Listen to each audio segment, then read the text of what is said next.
Hey guys, welcome to episode 96 of CMD Towers, Brews, and Builds. I'm Mr. Commodore 5, and my fellow host, who is elevating this channel through a season of growth, CommanderSmith's Lowry. Boom! Gotcha, bitches! Hey everybody, how's it going?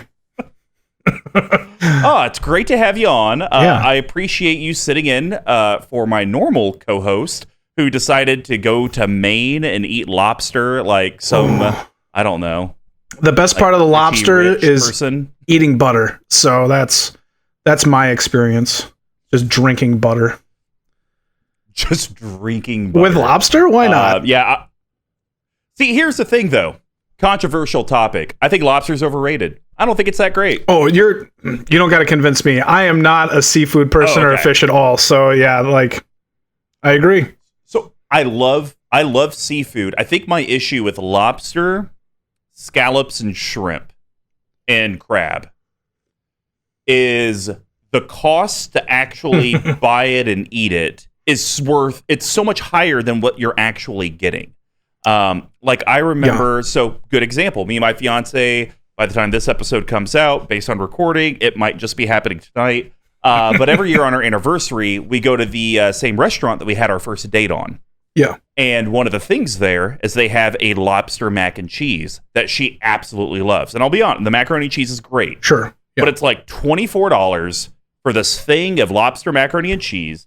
And I kid you not, there are 4 pieces of lobster in the entire damn thing. Like you just charged me an uptick of $16 for 4 pieces of lobster, because this is like $8 macaroni and cheese, right? I was going to say they're already upcharging you on the mac and cheese. Come on, so I buy the $2 like deluxe box of mac and cheese, and then you can put some imitation crab in there. I think you should stay home with the fiance this year and treat her to a Lowry mac and cheese crab special.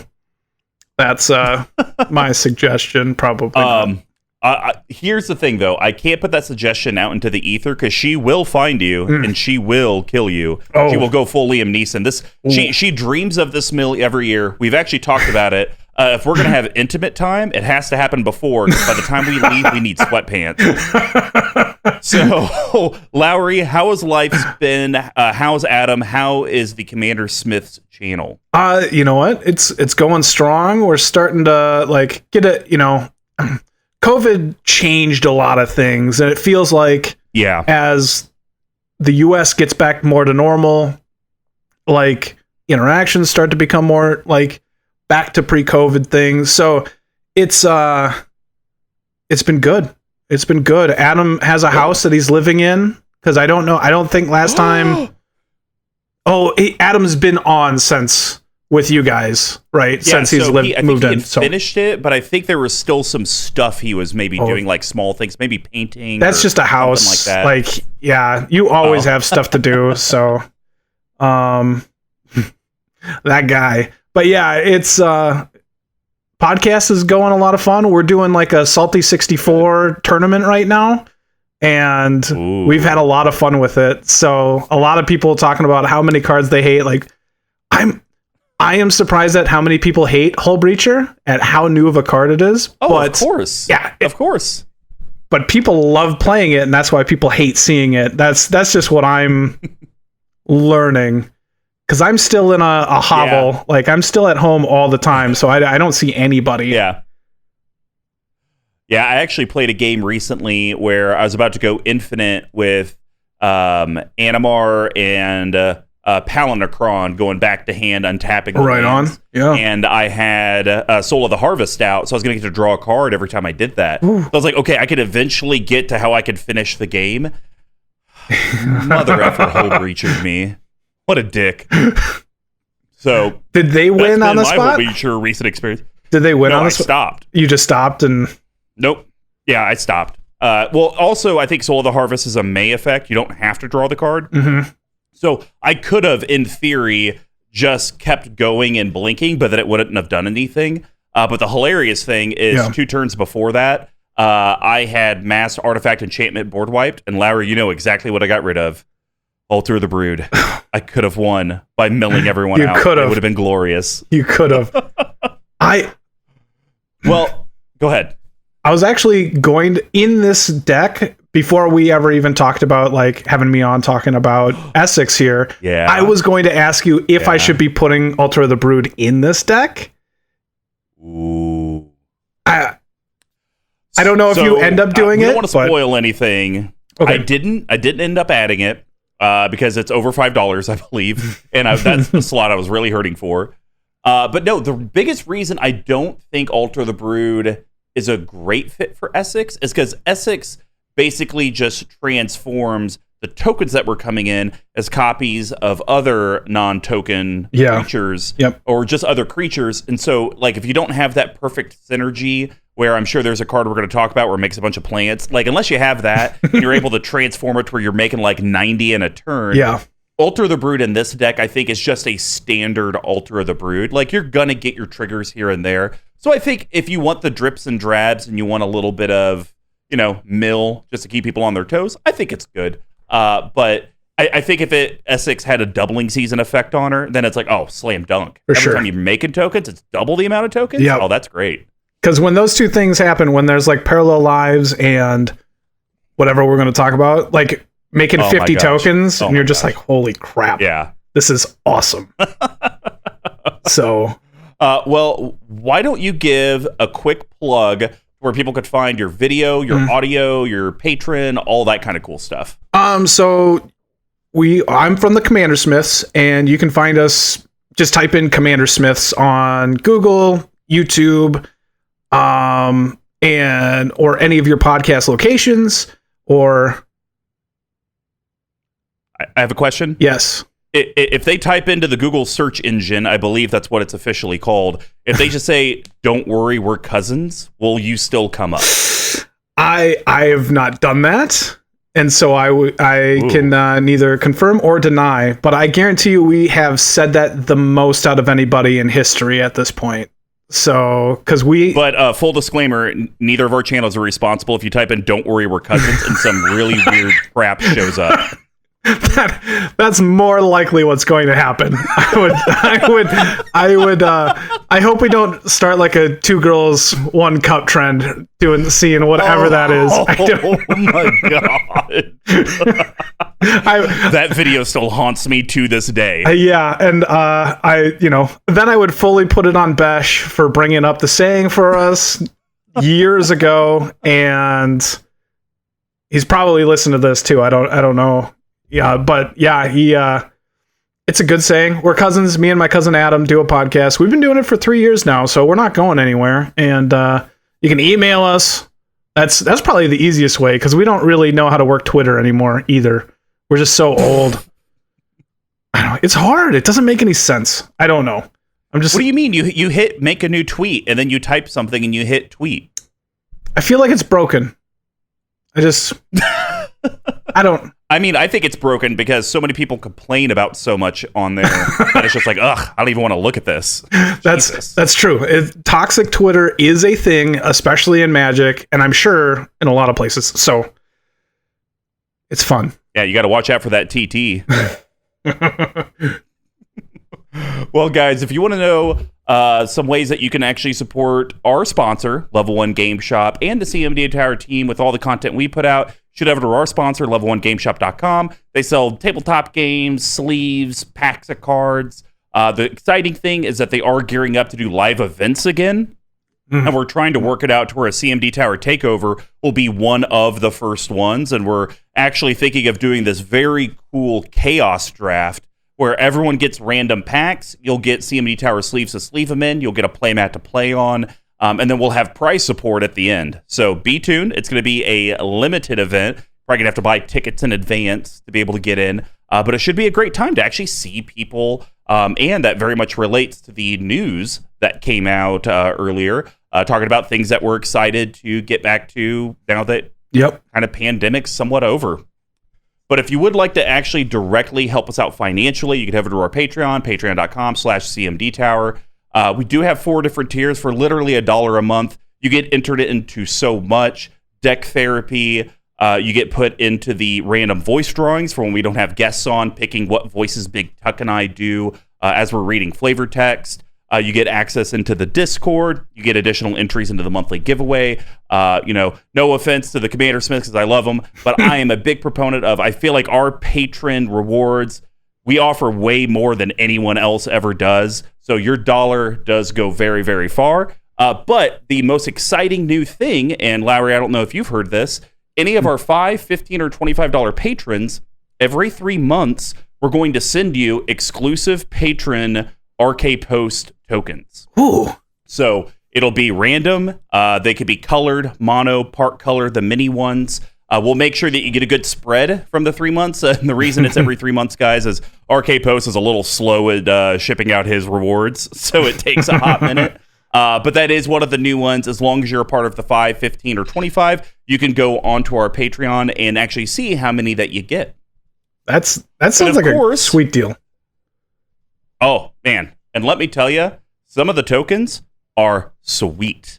For example, not to spoil too much, the Zombie 2-2 token is Jack Skellington from Nightmare Before Christmas, my favorite Christmas movie. It's a great Christmas movie. Yeah, absolutely. Me and my wife just watched it at Christmas this year. You know what? But people like to tell me it's a Halloween movie, and I say you go to Halloween Land, and he'll teach you something. And of course, if you're an existing Patreon and you recommend someone to join our channel, have them let us know. Have them message us because we do have that referral program. So depending on what tier, we'll do anything from sign any card you want, even if it's a damn gold bordered one, all the way to where we'll give you some free stuff. If you can't do a monthly commitment, but you still want to get some of our stuff, just head over to our store, cmdtower.com/merch. The running gag is please get it out of my basement. End gag. Moving on. And of course, the best way is just share the content you're watching and listening to, because every little bit of interaction from the collective does help. And of course, redacted bit, music provided in episode. And we want to give a humongous shout out to our 2 producers, audio and video, that should be their new names. I am now writing that into law. Our audio producer is Squee McGee. You can hit him up on Twitter at Dear Squee. His preferred method of contact, unfortunately, is dearsquee@cmdtower.com. I don't know. He likes email, but apparently the CommanderSmith's do too. Yeah. Everyone's just old. It's a great way to contact people. I would send people letters if I could still, but they don't do that. They don't allow that anymore, as far as I understand. Well, yeah, because you need their address, and that just makes you a stalker. Oh, yeah. Yeah. Need a P.O. box for that. And then, of course, our amazing video editor, YouTube editor, and artist at _T Coats on Twitter as well. Definitely go hit up Tyler. He's doing work across multiple different content creators. He's definitely aspiring to have video editing be his full-time job. So reach out to him because the more he improves, the better our channel looks and the better everyone looks. Woo! So Brews and Builds is our deck tech series. Since we conquered the path to 32, we have moved on to the endless themes that EDH could bring us. Each month will be a new theme, and we correlate how these decks are constructed similar to how beer is brewed. So we broke it down into 4 different categories. The first one's ramp and setting your board state. Those are grains. Grains are the foundation of every beer. They include both base malts and specialty malts using a 60-40 ratio. This helps with the color, the taste, and most importantly, the alcohol content of the beer. Decks always need ways to grow and stabilize and ramp into your bigger threats. And just like a grain profile, they're usually a mix of staples and specialty cards. How does your board interact with the rest of the board? We call that hops. Hops also give the beer its patented bitterness and herbal floral flavors. They go in a variety of strange, and using things like Centennial, Chinook, Columbus, and Nuggets will help distinguish subcategories like this Imperial IPA. Our hop choices help clear and interact with the board so your deck can do what it wants. How does your deck actually close out or win games? We call that yeast. And yeast are living microorganisms that eat the sugar from the grain and poop out alcohol and CO2. It adds the alcohol content and the carbonation. Without the yeast, you'd be drinking flat sugar water. Without yeast cards, your deck wouldn't meet the goal of actually winning the game. And then we have shenanigans. This could be Alter the Broods, pet cards, synergies that are in the deck that are just kind of fun, which I think Alter the Brood has a place in that slot. We call that spice. Not every beer has them, but spices and other additives help separate a normal stock beer from a specialty one. It could be the pepper that turns a stout into jalapeno stout, or the addition of hops that turn IPA into a double IPA, like this Imperial IPA in retrograde from New Wine Barrel, where I made out with for an hour in their parking lot at 10 o'clock at night on a Monday. Not every deck has something that makes it pop, but if it does, this is where we generally talk about it. And then to cap it off, we have a bottle capping. These are going to be Lowry and I's cuts and adds to the deck that are going to be under $5, under $50, and a no budget recommendation. The only restriction is we can't talk about mana-only lands. So without further ado, let's get brewing. We're still continuing this token theme, but I have to start off. I don't think I've ever had a blooming onion. So the fact that we're talking about Esix, the blooming onion, I'm popping that cherry tonight. Obviously, we're talking about Esix Fractal Bloom. This is CommanderSmith's Lowry's pick for his token deck. So what we'll do is I'm going to read over what Esix does, and then Lowry, why don't you give us a 10,000-foot overview of why you decided to build Esix in the first place, what really appealed it to you? Because I'll be honest, when I saw it get previewed, and even as I got my pre-con, I was like, oh, it's just Simic. It's just doing Simic things. And it didn't seem like how the new Boros one with the tapped artifacts dealing damage and like putting stuff to the graveyard, like that seemed fresh and different. So, Esix Fractal Bloom, 4 colorless Simic, that's a green and a blue, legendary creature Fractal, because we needed more creature types. It's a mythic, it's a 4/4, it has flying, and it has a paragraph of text. The first time you would create one or more tokens during each of your turns, you may instead choose a creature other than Esix Fractal Bloom and create that many tokens that are copies of that creature. Okay, so first off, I want to say that I'm always so impressed with your opener and how well you're able to get through that within like 5 minutes. So just to go on tangents, and obviously we go on tangents a lot. Well, hey, I'll throw this out there. If the CommanderSmiths ever need me to stand in, and I'm trying to think of that announcer guy, or like the movie theater preview dude, and it's like, Mr. Combo, we just want you to come in, read this script, get it in a 3-minute time slot, and then you just reuse it every single week. I'll talk to my people, and they'll try and get a hold of you here sometime, because we just ramble and we tell funny stories, but if you don't like rambling and openers like what you just did was amazing. So I just want to compliment you on that. But you can skip 15 minutes ahead if you want to check us out, and then you'll get to the content. That's all I'm saying. Fair warning. Fair warning. Okay. So a couple of things that I want to point out about Esix is because when I was starting to build this card, I was thinking it was every turn, which it is not. So there's a lot of like little intricate things here. So it's only the first time on your turn. Yep. And this can actually affect any token that you're creating. So if you're like... correct. So we'll get into that a little bit because that's on my list to talk about, but I'm just pointing it out right now. And then there's also the point of... it doesn't have to be one of your creatures that you're copying. It can be any creature on the board. That's what I think makes this cool. Yes. So it's there's a lot of like... You got to really like read that paragraph of text and understand it, because when I was first building it, I was like, I want flash, I want tokens, and then I can like do it every turn and make cool things happen. And that's just not the case, but cool stuff still definitely happens in here. And so this deck is just trying to make a ton of tokens and is trying to control the board with removal cards similar to what's the ooze? Ooze. Everybody knows that one. But it allows you to... Oh, you're talking about that new one. Yeah. So not that it's... doesn't matter. But I try and do enough creature removal. You want to make sure that you're focusing on your permanent creatures. And ETB effects are pretty important here because you can have those tokens come in as ETB affect creatures. So you want to control as much as you want in your deck when you're building with Esix, but also understand that you can choose other people's. Like if somebody goes, Blightsteel Colossus, and you're like, oh, well, I'm going to make like 4-8 Blightsteel Colossuses. You know what I mean? So you can do that. That's pretty good. And then, I've heard that's good. Yeah. And so it's been a fun deck to build, and it felt a little straightforward. And so, but I hopefully put a little bit of a neat little twist on it with blinking and stuff like that. So, that's the general overview there. Okay. So I saw some interesting cards left out, and I know that you in your community do a similar proxy rule to what our community does. Like, try to have a copy of the card, and then you can have as many as you want. I don't know how you did this, but apparently you already have Yavimara Cradle of Growth, a brand new card that just came out. We'll just leave that as another mystery. But I didn't see Conjurer's Closet. Was that intentional, or was that an oversight? I'm still messing around with how much blink I want in there. And so I really like Thassa Deep Dweller, same thing. And so I feel like just harder to remove. Yeah. Yep.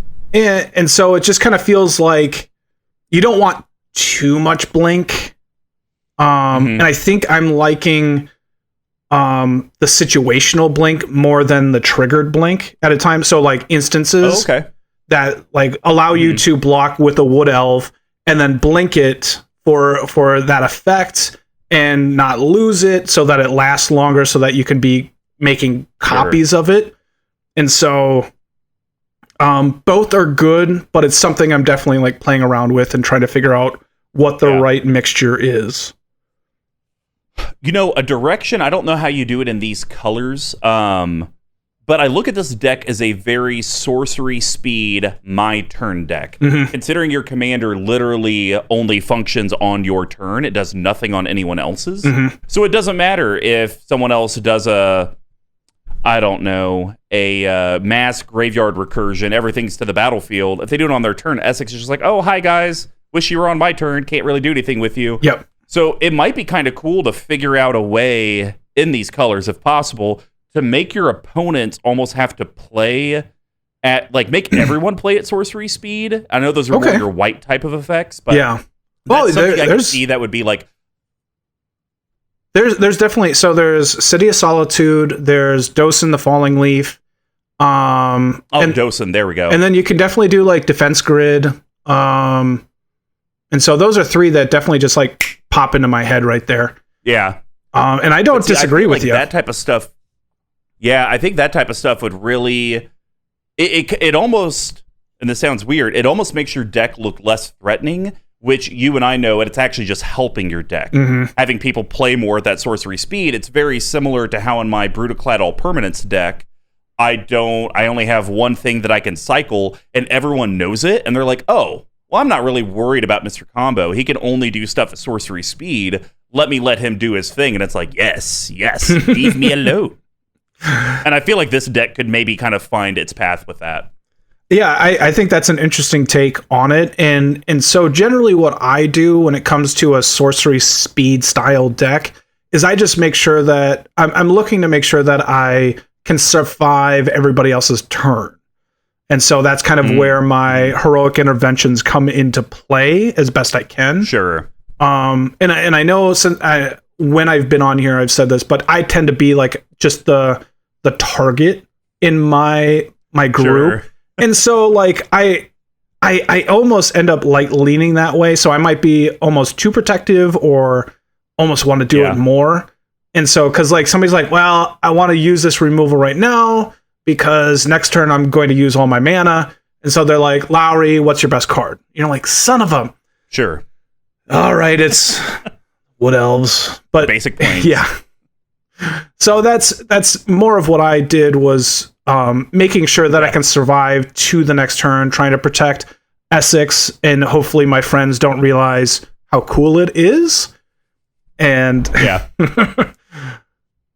I know how cool it is because I was actually on Mr. Bever's Twitch stream. It was down to me and the Esix player. I was able to knock out someone. They were able to knock out someone. I was a very low life total. I can't remember what deck I was playing my Go deck, and I ended up playing the Lightning Rager enchantment, where they get the 5/1, but it can't attack me. And I was like, I'll play this because I'll get the 5/1. They won't get shit.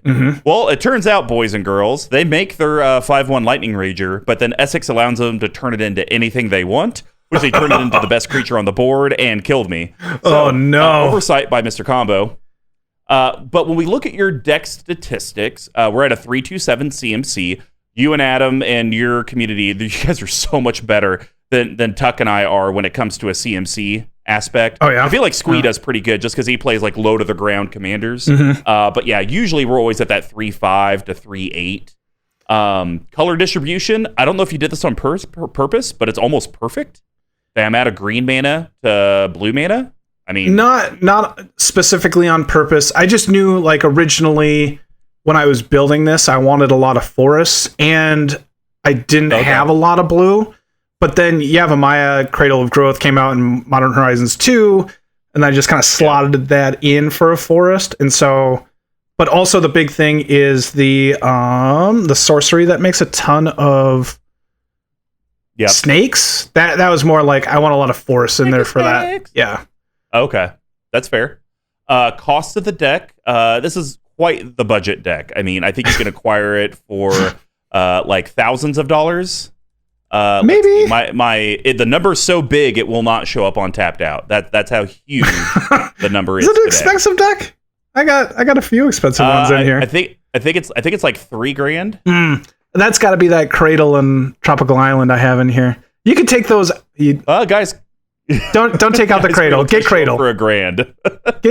Get the Cradle. So here's the thing I want to point out. You're a scumbag. You got off-color fetches and a 2-color deck. Yeah. Like, what the hell? Okay, so that's more of where, like, I'm comfortable with where my mana base goes. I like a certain amount of fetches and shuffle effects in my decks. And so I like 3 real fetches, and then I always play Prismatic Vista, Fabled Passage, and then Ash Barrens. And so, like, I get those 6, and in 2-color decks, I play Myriad Landscape. And so I just like roughly that amount of shuffle effects in my deck and land thinning, even though it's like so minimal in Commander. I just like I like shuffling, and because I have large hands, so I get to like stare people down, and I'm like, I can do this without even looking, and I intimidate everybody. That's what I'm going for generally. Okay, all right. That was a big dick joke. Sorry, that's large penis engaged. All right. Well, I think those are all the details about the deck. I say we dive into this, and this will be exciting. Okay. This is the first time we've had a guest on where we don't give them the reduced number of cards to talk about because there's only 2 of us. Yes. So, Lowry, why don't you start with your very first grain card? Okay. So, I mean, so since BigTuck isn't here, I can talk about good cards, right, without him groaning and moaning. Is that okay? Oh, absolutely. I will fully support it. Because last time I talked about Shadowspear, and he gave me a problem. So, I want to talk about Earthcraft for a second. Yeah, we do. Have we talked about that on here at all? Great. God. We have not. I feel bad. On our channel, we do speccing and talking about finance and stuff like that.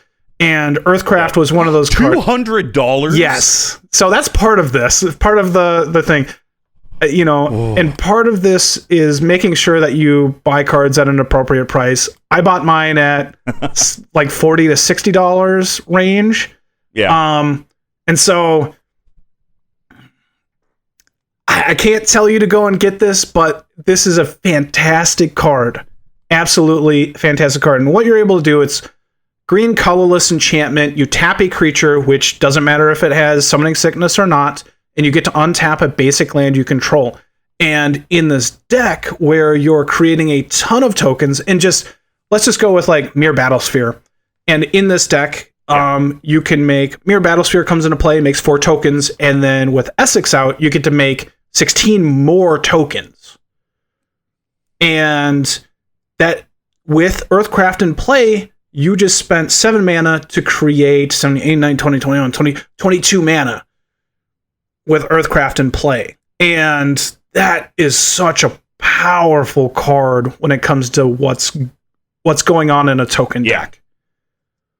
And the other thing is goes infinite with some like Squirrel Nest, but I don't go I don't go infinite, so I avoid that.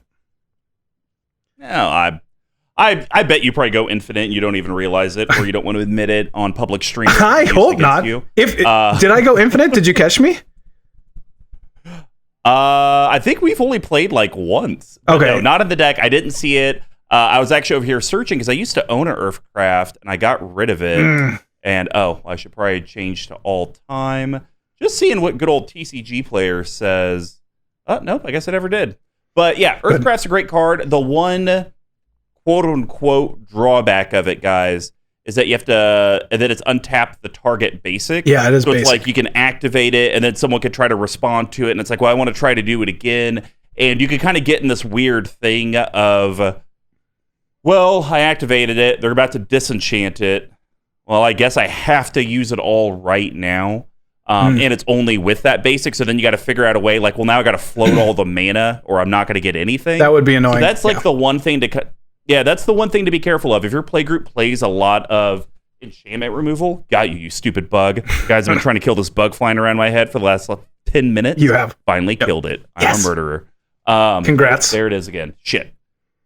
And so that would be the one thing. If you play a heavy enchantment removal group, which would be very rare to see, just kind of keep in mind, you need to have enough basics to make it worth your while. And you just need to be prepared that, well, this is a powerful card. I need a way on the spot to be able to take advantage of it, because you don't want to just have it and you got 3 mana out of it. Because it's like, well, you netted 1. You probably could have played a Kodama's Reach and ended out on top. Or and you just want to sit on in the right situation. It a little bit. It's powerful. Yeah, it is. It can be. You just want to sit on a little bit, like you're saying. Like, make sure you're not just throwing it out there. There's removal's the same thing as counterspells. You can bait removal out, and same thing that you can bait counterspells out.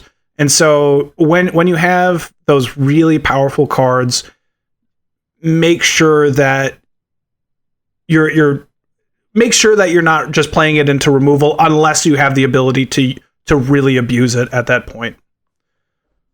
Or you take the deck in the direction Mr. Combo recommended, to where everyone plays at sorcery speed, and it doesn't matter. All right. I see you're selling me for the end here. Yes. My second card, though, is a human wizard. I'm not doing the bit. But it's another one of these cards that provides a ton of value, especially when you get your Esix to kind of pop off. So I thought Seagate Oracle, very powerful card for this deck for not a lot of money. Yep, for sure. So 2 colorless blue, creature human wizard. It's a common. It's a 1/3. And when it enters the battlefield, look at the top 2 of your library, put 1 into hand, other on bottom. So just like we kind of talked about with his Mirror Battlesphere example, with Esix, you're creating 8-9 tokens, and it's like, man, I need some card draw. Well, how about you all turn into Seagate Oracles, and each separate action, I'm going to look at 2, 1 bottom, 1 to hand. And so essentially you get to look, in that example, like 18 cards potentially. So I think this card is good enough for 3 to have it in the deck, even if you don't get your Esix, because I could see something where the list of cards, you do have situational based cards. And you'll need to, and especially with the Esix whole thing of you have to do it on your turn and only once, you really want to make sure you're picking the right thing to do it with. So it would be a fringe thing for me at 3 and doing nothing else. But if you can get the Esix thing to work, then it's just amazing. Yeah. And the big thing that's I've really liked about Oracle here is that he's able to block, because he's a 1/3, right? Seagate Oracle. Yeah, so he's a 1/3, and that's really kind of good, because you're not really looking to make tokens until Esix comes out. So you don't really have an army, and you're looking to make sure you don't get run over early game. And that's where, like, I really like Coiling Oracle as a card. Similar thing that's going on, can put a land into play, put a card in your hand, whatever.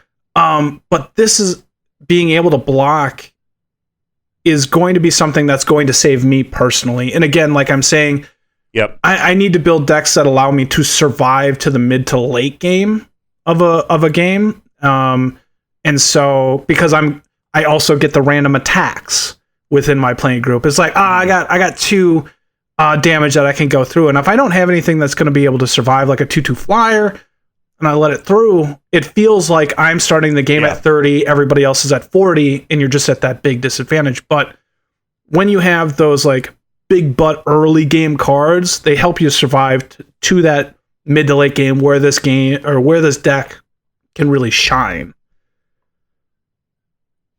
No, that makes a lot of sense. And I'm sensing a little PTSD. It seems like your playgroup, you might be in an abusive playgroup situation.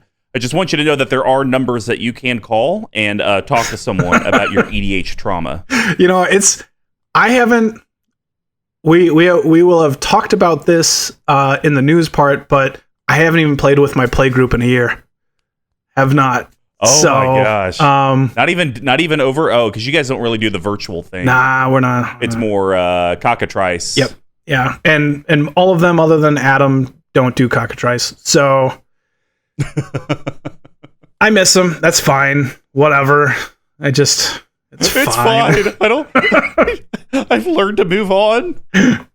All right. Well, go ahead. Lowry, what is your second card? Okay, so I want to talk about Risen Reef. And all right. So Risen Reef. I hate this card in Arena. Let's make sure I can find this. So it is green, blue, colorless. Do I not see it? There it is. Green, blue, colorless, 1/1 elemental. Whenever Risen Reef or another elemental enters the battlefield under your control, look at the top card. If it's a land, put it into play tapped. If not, put it into your hand. And this card is just a beater when it comes to like just card advantage. And I mentioned Coiling Oracle before, but this card's just so much better because I naturally mental. Let's see here. Master of Waves creates elementals, and when you can make 16 elementals after, like, it just goes nuts. You get so far ahead, and you can just go like, well, the one thing though that you're missing on with that, and maybe you didn't miss it, you just didn't point it out, but like in your Master of Waves example, spoilers for later, if you have all of those tokens enters as copies of Risen Reefs, and they're all going to trigger each other, and then potentially you'll just draw your entire deck. That's actually, I missed that. I missed that. Yeah, and then you could do some like gross Thassa Oracle type crap. So yeah, Risen Reef. If you're into that thing. Yeah, I only know of it because I've seen that multiple Risen Reef trigger thing happen in Arena. It would happen to me all the time, in that like 5-color or the 4-color Omnath deck. And it absolutely sucked. It was garbage, but very good card, and I could see why you have it in here, because once again, if you just get the one, it's like, all right, whatever. I got a little bit of advantage. We'll just go with it. But if you even get one Esix off of it, and you make 4 or 5 Risen Reefs, that's 4 or 5. Actually, no, sorry. Let's just go with 5. You get 5 off of the original. Then each of the others will end up doing 4 each. So that's 4, 8, 16. You'll get 21 triggers off of 4 tokens entering as Risen Reefs. That's pretty good. I mean, that's all right. That's a big thing about like Esix that drew me to it, is being able to just do like ridiculous amount of triggers. And so you're just like, okay, I'm gonna create 5 tokens of Risen Reef, or 5 tokens of Wood Elves, and these are just like, who cares about doing Wood Elves? But when you figure out like you're so far ahead in mana, then you're like, okay, now I can do a card I'll probably talk about later, but Agent of Treachery. I can do multiple of those now because you have so much mana ahead, and it just like ramps up so fast. It gets pretty crazy. So yeah. Well, my last grain card is I like what you did here, because Gilded Goose works perfect with Esix. So, single green, creature bird 0/2. It has flying. When it ETBs, create a food token. For colorless green tap, create a food token. You can tap the goose to sacrifice a food, add 1 mana of any color. So, Lowry's getting cute on multiple levels here. One, it's basically 1 mana, trigger Esix to make his food token into whatever he wants. I mean, that's easy to see.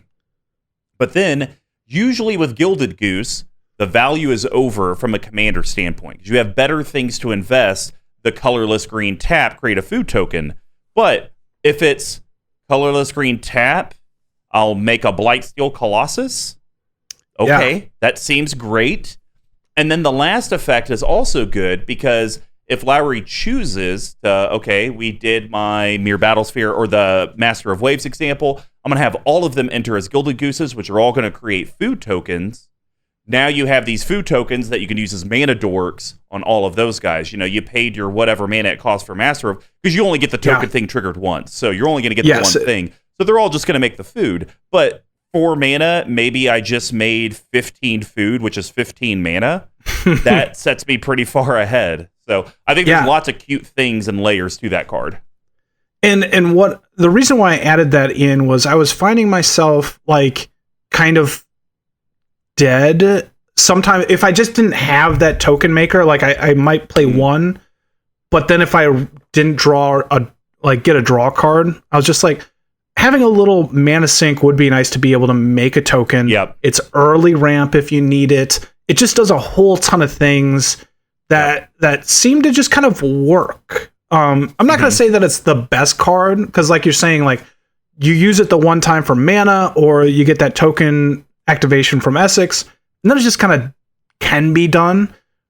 But I always like to find cards that allow you to do something if you're just drawing garbage. Like if you're just drawing land, you're like, third time in a row that I drew a land, I don't have anything to do, and then you're like, well, I can make a token. Or, you know, so I always want to have a couple of cards that allow me to do that kind of thing. And that's why I love Sensei's Defining Top, stuff like that. It just kind of allows you to do something when your deck is failing, because it happens. Yeah. Right? Yeah. So and I would argue in this deck, Gilded Goose may even be better than Birds of Paradise. I was actually not on the show, but I was thinking about cutting Birds of Paradise. Wow. Yeah, so I agree with you. I think you're just trying to cut it because you want to sell your copies before the Secret Lair one comes out and your price tanks. So I see what you're doing. No way. No, actually, so I want to cut it for Satyr Wayfinder eventually because that allows me to untap any land. And untapping Guy's Cradle sounds really awesome to me. That's what I've heard. I don't know. I don't know. I don't even think it's a good card. I don't know. I mean, one of our patrons is trying to burn his, so... What? It's freaking Spencer Rabbits. He got a gold bordered. I said I don't support it because he doesn't have an original. Then he keeps doing these things like, if you do this, I will send you a video of me burning my copy or tearing it. I keep telling him, please don't do it because I may get nauseous, even though it is a fake gold bordered, not sanctioned played copy. So absolutely. Well, Lowry, what's your last grain card? Okay, so I'm going to go with an oldie but a goodie, Garrick Wildspeaker. That is an oldie. So, oldie but a goodie. The first good Planeswalker, if everybody remembers. I've been around that long. So, it's a Planeswalker from Lorwyn, and it allows you to... generally, what you want to do, typically, is you can minus it to create a 3/3 beast, which... creating tokens. It's one of those things that I was saying, like, sometimes you just don't have that mass Mere Battlesphere type card in your hand. And so just having something that can consistently make you a token is kind of important. 2, I just talked about untapping lands like Gaia's Cradle. This does this. That untaps 2. So it'll kind of ramp you 2 on a turn. And then also at the ultimate, it's fairly easy to get to. And it's +3/+3, gives all your creatures +3/+3 and trample. It's an overrun. And you're in a token deck. It's a finisher. So this card is a token maker, a ramp card, and a finisher all in one. Fairly, very cheap it's on curve. It does everything that I want to do in the deck, and I've really, really liked it. And again, if I have the Gaia's Cradle or Rites of Itlamok flipped, like, the card just go nuts. So yeah, I completely agree. I am of course I'm a Planeswalker whore. I'll admit it. Everyone knows it. But I love Planeswalkers where the first plus and the second minus, or the first minus, they are the same number, because then there's never the, well, I have to do this one so many times before I have to do this one. You can just literally every other turn untap up to 2 lands, make a token, untap up to 2 lands, make a token. And he's always going to stay at that 3 to 4 loyalty. You never have to worry about him like, oh man, if I make a token, he'll actually go down to 1 loyalty. And then, man, am I going to be able to keep him alive? So yeah, I think it's a good card for this deck. I think there might be one that's a little bit better, but you gonna cut it? Maybe we'll get to that later. Maybe we'll get to that later. All right, well, that's going to wrap up the grain section. Now we're going to head over to the hot profile, and I'll start this off with a card, to be honest, didn't know it existed. Sometimes you're through this dense area, and you can't really be seen or get out. So dense foliage is a very cute card for this deck. So 2 colorless green, it's an enchantment, and just very simple. Creatures can't be the target of spells. And that's it. Simple. I love it. That's going to stop your paths and the swords coming your ways. It's going to stop those enchantress decks that seem to be popping up left and right from using auras on their stuff. You can't use equipment anymore. I mean, this just basically says, screw... Let's just call equipment can be used. Because it's just spells. That's correct. That's an effect. So yeah, and that's an effect. So it's a weird, because it's not quite Shroud, and it's not hexproof, but it's just the spells that can't be targeting, and so it's but it's still good. Sure, but you'll be limited to enchantment auras. You're going to be limited to any type of instant sorcery. And I think that's going to be it, because planeswalkers will be able to hit you, creature abilities will be able to hit you. Yep. And equipments will still be able to be equipped. Okay. Yep. But I like it regardless, because I think the thing with your deck, even though we've kind of alluded how much mana you can make, I would see Esix getting removed a lot once people see it. And eventually if you don't find a way to protect it, it'll be 12, 14, 16 mana. And sure, that might be easy for you to produce, but then you're literally spending all of your mana to just get your commander out that doesn't even do anything on its own. It needs other things that you need to be able to cast to do it. So it becomes this weird, like, well, do I advance my board state by just getting stuff out, or do I invest everything into my commander and hopefully it lives a turn? So Dense Foliage is a very cool card because it does protect your stuff, but it also kind of hoses your opponents as well, or protects them. Depends how you like to politic. And this is actually one of those cards that we should add into this, like, have people play on their turn type card. Because what it does is it stops people from interacting with your creatures forever, but really your turn. And the other thing that I really like about this card is that I don't actually have a lot of spell interaction. It's that ETB that I'm looking for. And so I don't have to worry, like, Agent of Treachery comes into play and steals a creature. Like, it's not, if it gave everything Shroud, I wouldn't be able to, well, I might be able to, I don't know the wording on it, but being able to interact with other people's creatures, like, I have this in a morph deck because it doesn't affect morph. And what it does is it also comes underneath, like, Esix, so it's going to protect a ton of my creatures because it's cheap. You know, only being 3 mana, I absolutely love this card because it fits in a ton of sorcery speed decks. And it's only like 84 cents, so like dollar investment. Even if you got it and it didn't work, it's like, whatever, I'll put it in the binder and I'm sure I'll find a home for it. I suggest getting 3. I have it at least in 3 decks right now out of my 18 that I have currently. So I think you're right. I love this card. I'm glad that you pointed it out. All right. Well, Lowry, why don't you give us your first hoppy card? So I want to talk about Pongifi, just more for, like, ruling wise, like we alluded to it at the beginning, but it's one of my instants. Pongifi's a blue staple, right? Are we gonna? It's not a standard; it's a staple, right? I don't know, man. I only run it in, like, a deck, maybe. Okay. So it's blue instant, destroy target creature, and then they get to have a 3/3 ape.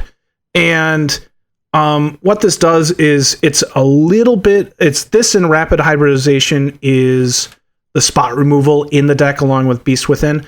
And the cool thing about this that I was talking about earlier is if you want to politic, you can be like, hey, I'm going to get rid of your creature. That's a problem for me, but I'm willing to give you, do you need ramp? Do you need draw? Do you need a cool creature? But try and give them utility versus like a beater, you know, and just like try and talk them out of like hating you. And that token that is created can be anything as long as it's the first time during your turn. And so you can give somebody these, like, whatever creature they kind of want, but also, like, if you want to just, like, if you have a Wood Elves and you want an Esix in play and you want that Blightsteel Colossus, you're like, well, Wood Elves token turns into Blightsteel Colossus. So it has actually flexibility. But it doesn't, because you can only do it during your turn. True. That is true. So I don't disagree with you. That's where I would think Pongifi, Rapid, and Beast Within kind of fall a little short. And it's almost like, well, is there a sorcery version that maybe gets me more? I mean, for Pongifi and Rapid, definitely not. Those are like very, very cheap, hot and well known. Yeah. But Beast Within being 3 mana, you might be able to find a 3 mana sorcery in green that does something kind of similar potentially. Because usually instants are more expensive mana cost than sorceries for the same effect. So that's just a thought, considering Esix doesn't work on other people's turns, but I can now kind of see some of the groundwork of when you thought you could do it on everyone's stuff, and then it's like, that's true. No, that's can't. true. So. The thing about Beast Within is just being able to hit everything. Permanent. And I know. And Adam has a guy's cradle that I traded to him when we were kids. So I like to kill his guy's cradle that he stole from me. That's fine, right? but he didn't steal it. You traded it. He stole it. You tricked me. Tricked me. All right. Well, my second Hops card is a card that actually, its mana cost is not something I fully support. But because of the way this is worded, I'm actually okay with it.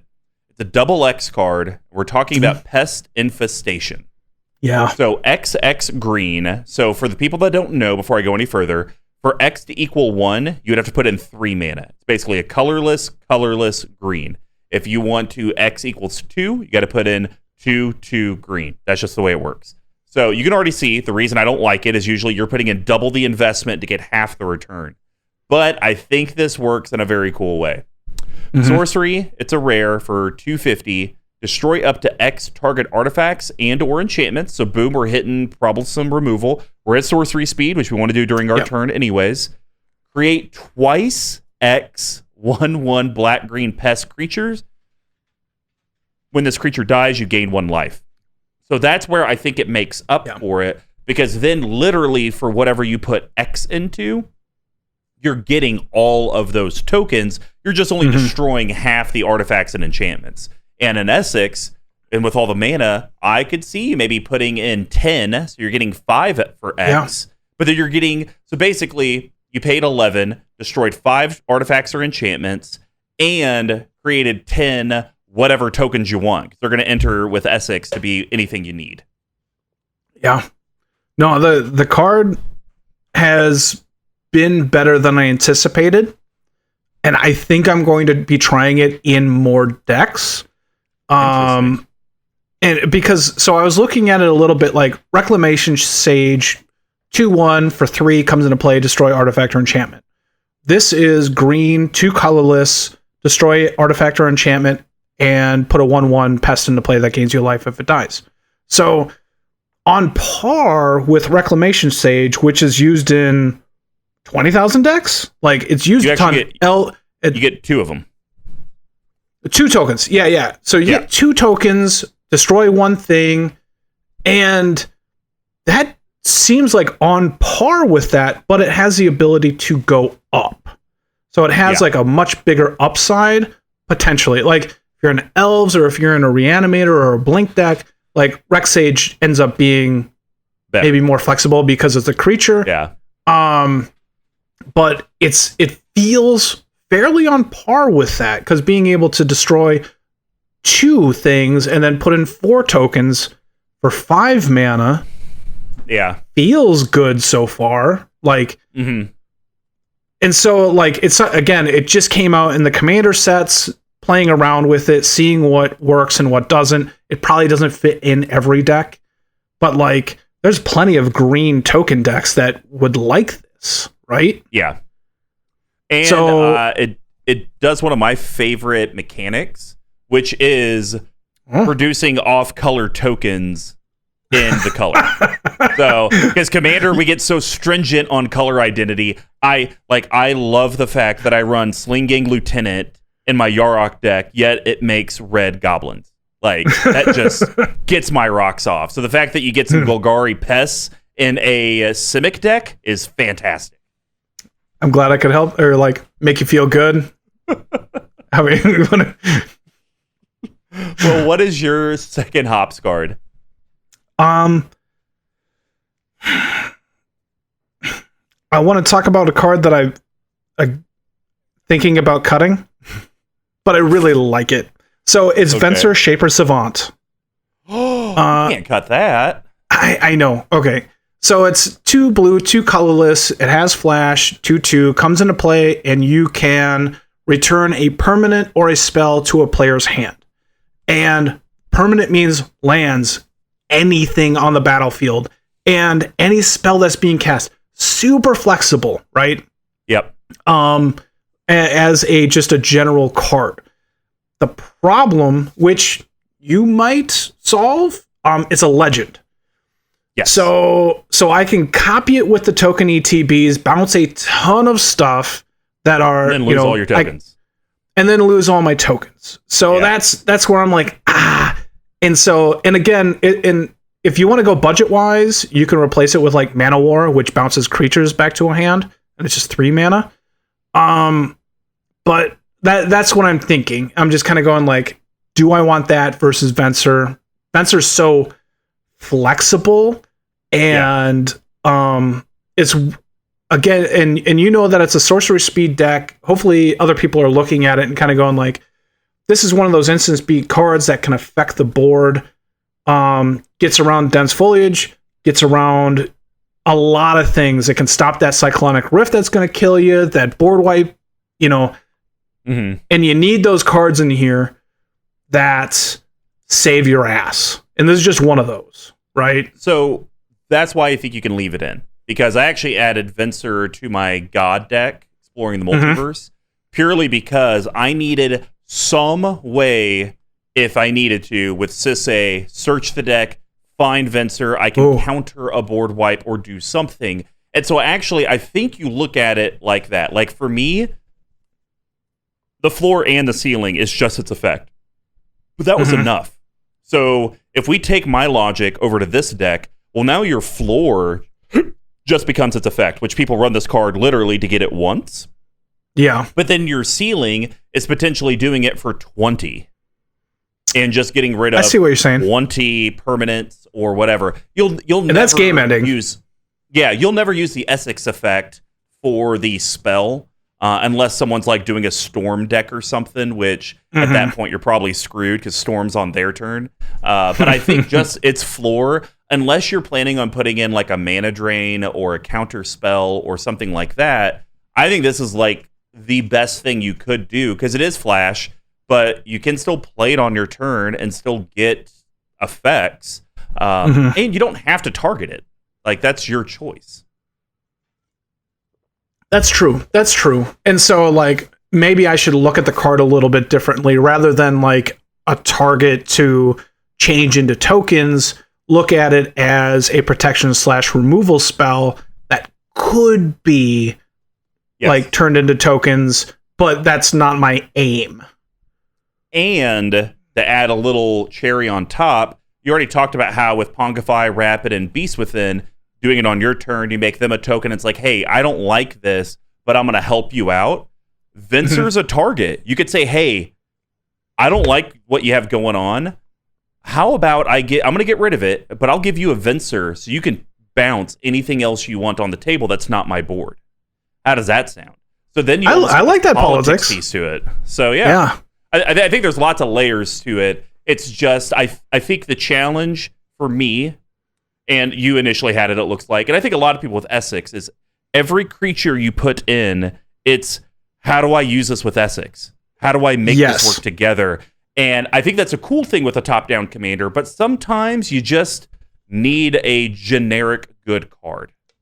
So, yeah, that makes sense. Because that's exactly what I was thinking. Does this work with Esix? And then just went down the line of creatures and just going, does this work? And it's the only card that I feel like just doesn't work, but it can. Like it's that gray area bit. So thank you for that perspective. Oh, you're very welcome. Well, my last hops card is alphabetically right after the Venser. It's a mechanic that make people argue left and right about, because it's like, wait, how does this work? How do we do it? But I do really like it.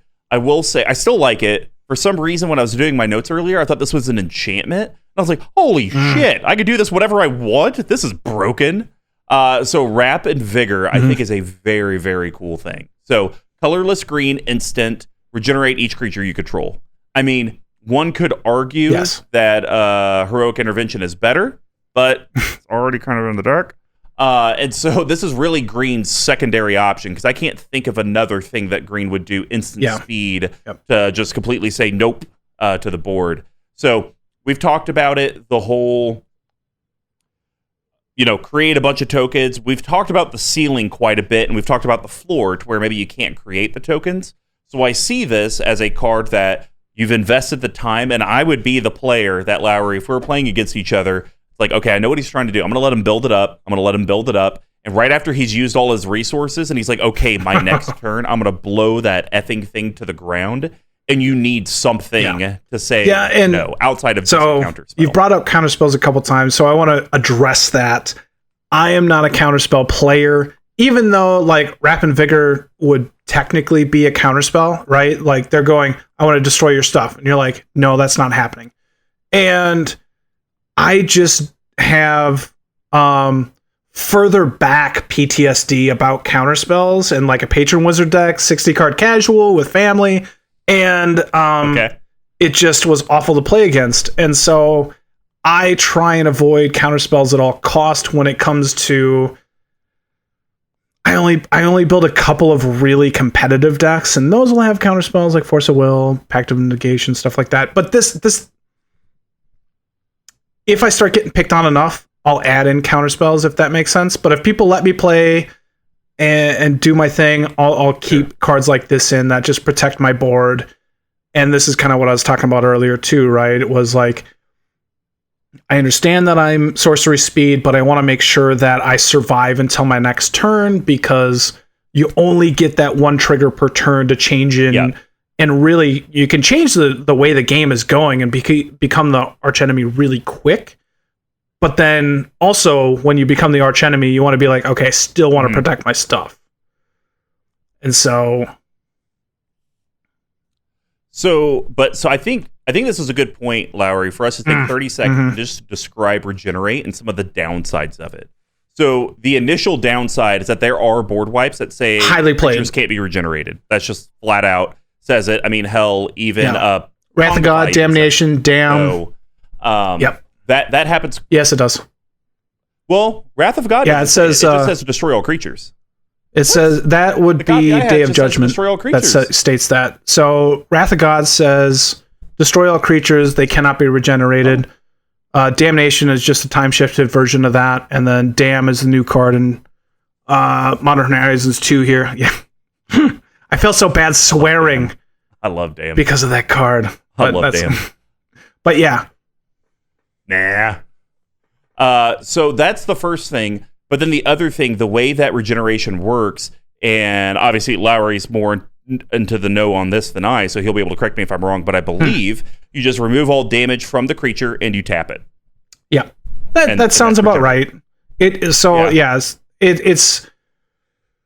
you can do this if your creature, just one creature is being targeted, and you just turn all of your creatures regenerate. So it's like a shield, and then if it is targeted and it's going to die, then you remove whatever death effect is happening, tap it, and that's kind of my generalization of it.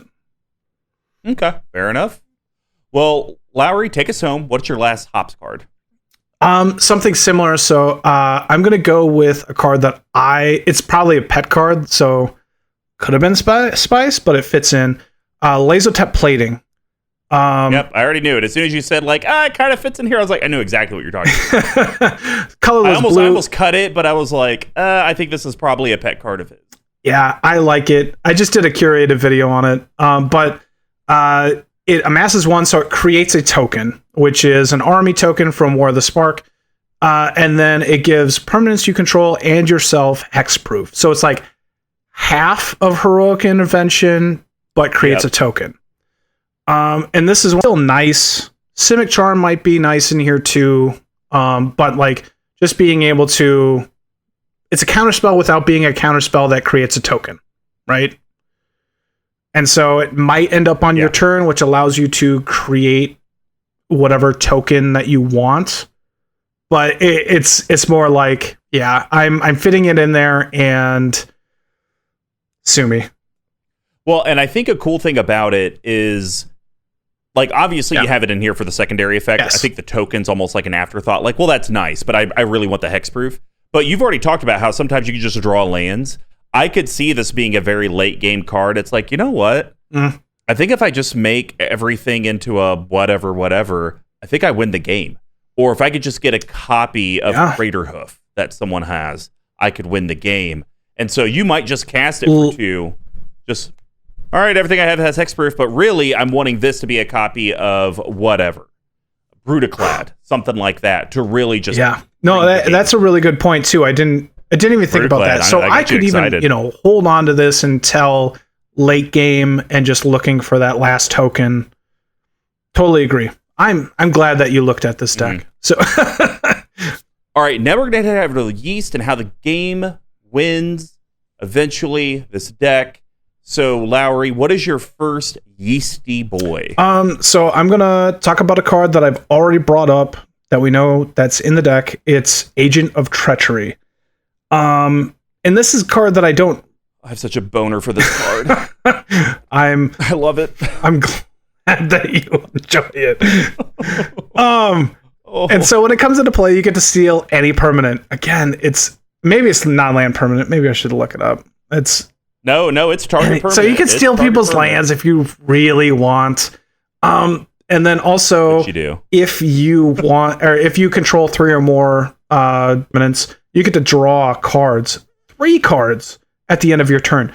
So this is just one of those cards that allow you stealing, but then when you make the tokens and make a ton of different copies of it, it's just like, holy crap! I'm going to steal 4 this turn, and then 7 next turn, and you're going to take over the game. But people, Lowry's getting all excited about all the making copies and stealing. This happened to an opponent of mine in Arena, and they lost because of it. Remember, the card draw is not a May effect. You have to. So if you have multiple Agent of Treacheries, and you have just the minimum 3 permanents, you don't have to have 3 per, just 3 permanents, and you have 7 of them, you're going to draw 21 cards without a choice. So you have to be careful, because my opponent deck... Well, I'm thinking with this deck, if you ended up making, 15 copies of it at some point, that's 45 cards that you draw at your end step. You're going to have to watch out. Yourself and lose. So just be careful. You're going to have to watch out, because you're giving me a boner now. This is... I love drawing cards. I'll draw myself out just to lose the game. I don't care. That's amazing. Oh my god. You and Tome are both. It's so Agent of Treachery, it's one of those cards that allows you, it's kind of like Venser a little bit too, right? It's if somebody's pillow forwarding or isn't going to allow me to win with my token combat damage, that I can concentrate on that and just take over the game, take over whatever's stopping me. And so it's one of those, we talked about it, I believe the last time I was on. It's just how you want to fit in ways that are still on theme, but not the same angle. You want different angles that allow you to still win through. I don't have a lot in here. I have 3 or 4, But that allows like you just kind of want to be able to draw into, and you're like, okay, my initial game plan isn't winning. It's not going to win me the game. I'm locked out. But if I draw, if I'm playing Yu-Gi-Oh and I just go Heart of the Cards and you draw that card and you're like, I got a chance now. And this is one of those. I'm back in the game, and it is. I will say this to anyone who complains about it: it is 7 mana, so like, suck it up. So it's very expensive to do. True. It's only a 3 toughness, so it's not like it's big and strong either. I think the card is somewhat fairly designed, especially since it's not a may draw 3. You get force to draw 3. So like I said, you got to then start thinking about how many of these do I want, and how big is my deck at this point in the game. So, all right. Well, mine is literally the first on the list because we have a new mechanic, and I love it. We're talking about Adrix and Nev, the Twin Casters. Really, really like this. Yes. This is the secondary commander in the box, or is this the face? I think Esix is the face. Maybe they're in the 99. No. We'll they are the face. Colorless Simic. That's a green and a blue legendary creature, Merfolk Wizard. It's a mythic. It's a 2/2. It states, if one or more tokens would be created under your control, twice that many of those tokens are created instead. So that's kind of where I was like, if you have Doubling Season in the command zone, it's a lot more intense than like when people initially read it. So I think if Adrix and Nev was your commander, people would be like, kill Lowry on sight. He can't live. Like, this is absurd. But here's what I really like about this card. It has Ward 2. Whenever this creature becomes the target of a spell or ability an opponent controls, counter it unless that player pays 2. So, here's a few things. One, you got Doubling Season basically in the deck without actually having Doubling Season, which I was shocked you didn't have. So that was one. You at least accomplished that. Second thing is the Ward 2 is very, very nice because, I'm someone who plays, I keep wanting to say Kissa, but that's not right. The Kira, the Great Glass Spinner. I play her in my mono blue deck, and that one's like, hey, counter the spell straight up the first time it's targeted. I'll be honest, I would almost rather have the ward effect, because then it's like, I did this, I had to pay this, now I need to do this. They have to pay 2 every single time they try to do something to it. True. And then even if your opponents, like I've had with Kira, are like, hey, you have something you can waste on that because I have a removal spell that I can do after yours gets countered. This doesn't matter. Do either of you guys have an additional 2 mana to pay for it? Well, Combining Forces does jack. Yeah, and the nice thing about that too is like it's kind of like Frost Titan, but the thing about Frost Titan, if you're like, I cast this, did you pay the 2? And you're like, I'm out. It's kind of like you got to rewind the game because it's not a counter. Whereas Ward is literally countering it if you're not paying the 2. So you can make that mistake and forget about Ward, and that person can't rewind the game. It's just a countered spell at that point or effect. And so Ward seems to be a really nice fix to the Frost Titan thing, but also like hexproof even, because hexproof is like really non-interactive, right? But Ward is like, I don't want to, but I'm going to have to. And so it makes it not like still interactive, but it's painful. And so I think like game wise, I like it. Yeah, I'm a big fan of it. And I think you make a good point. And now granted, in most people's play groups, it's like, I cast this, and it's like, you don't have 2, so it's countered. And it's like, well, I didn't know I had to do that, so I'm going to take that back. And then usually everyone's like, fine. So as much as I love your idea on, even if you forget about the trigger, doesn't matter, it gets countered. I feel like everyone's still going to be like, I didn't know. Let me rewind that and do a different spell that actually kills your thing. It's very possible. You guys are nice. And this is why you don't get attacked by random stuff. This is... Oh man. All right. Well, what is your second game-winning card? Okay, so I want to talk about just the general token makers, and really let's talk about Master Waves. Yep, I'm talking about that too. Oh, are you? I didn't want to steal it from you. So good in this deck. Yeah. So it's no. It's fine. I'm good to match. 3 colorless blue. It's a 2/1 protection from red. Elemental creatures you control get +1/+1, and when it ETBs, you get to make as many 1/0 elementals as you have blue pips in the permanents that you control.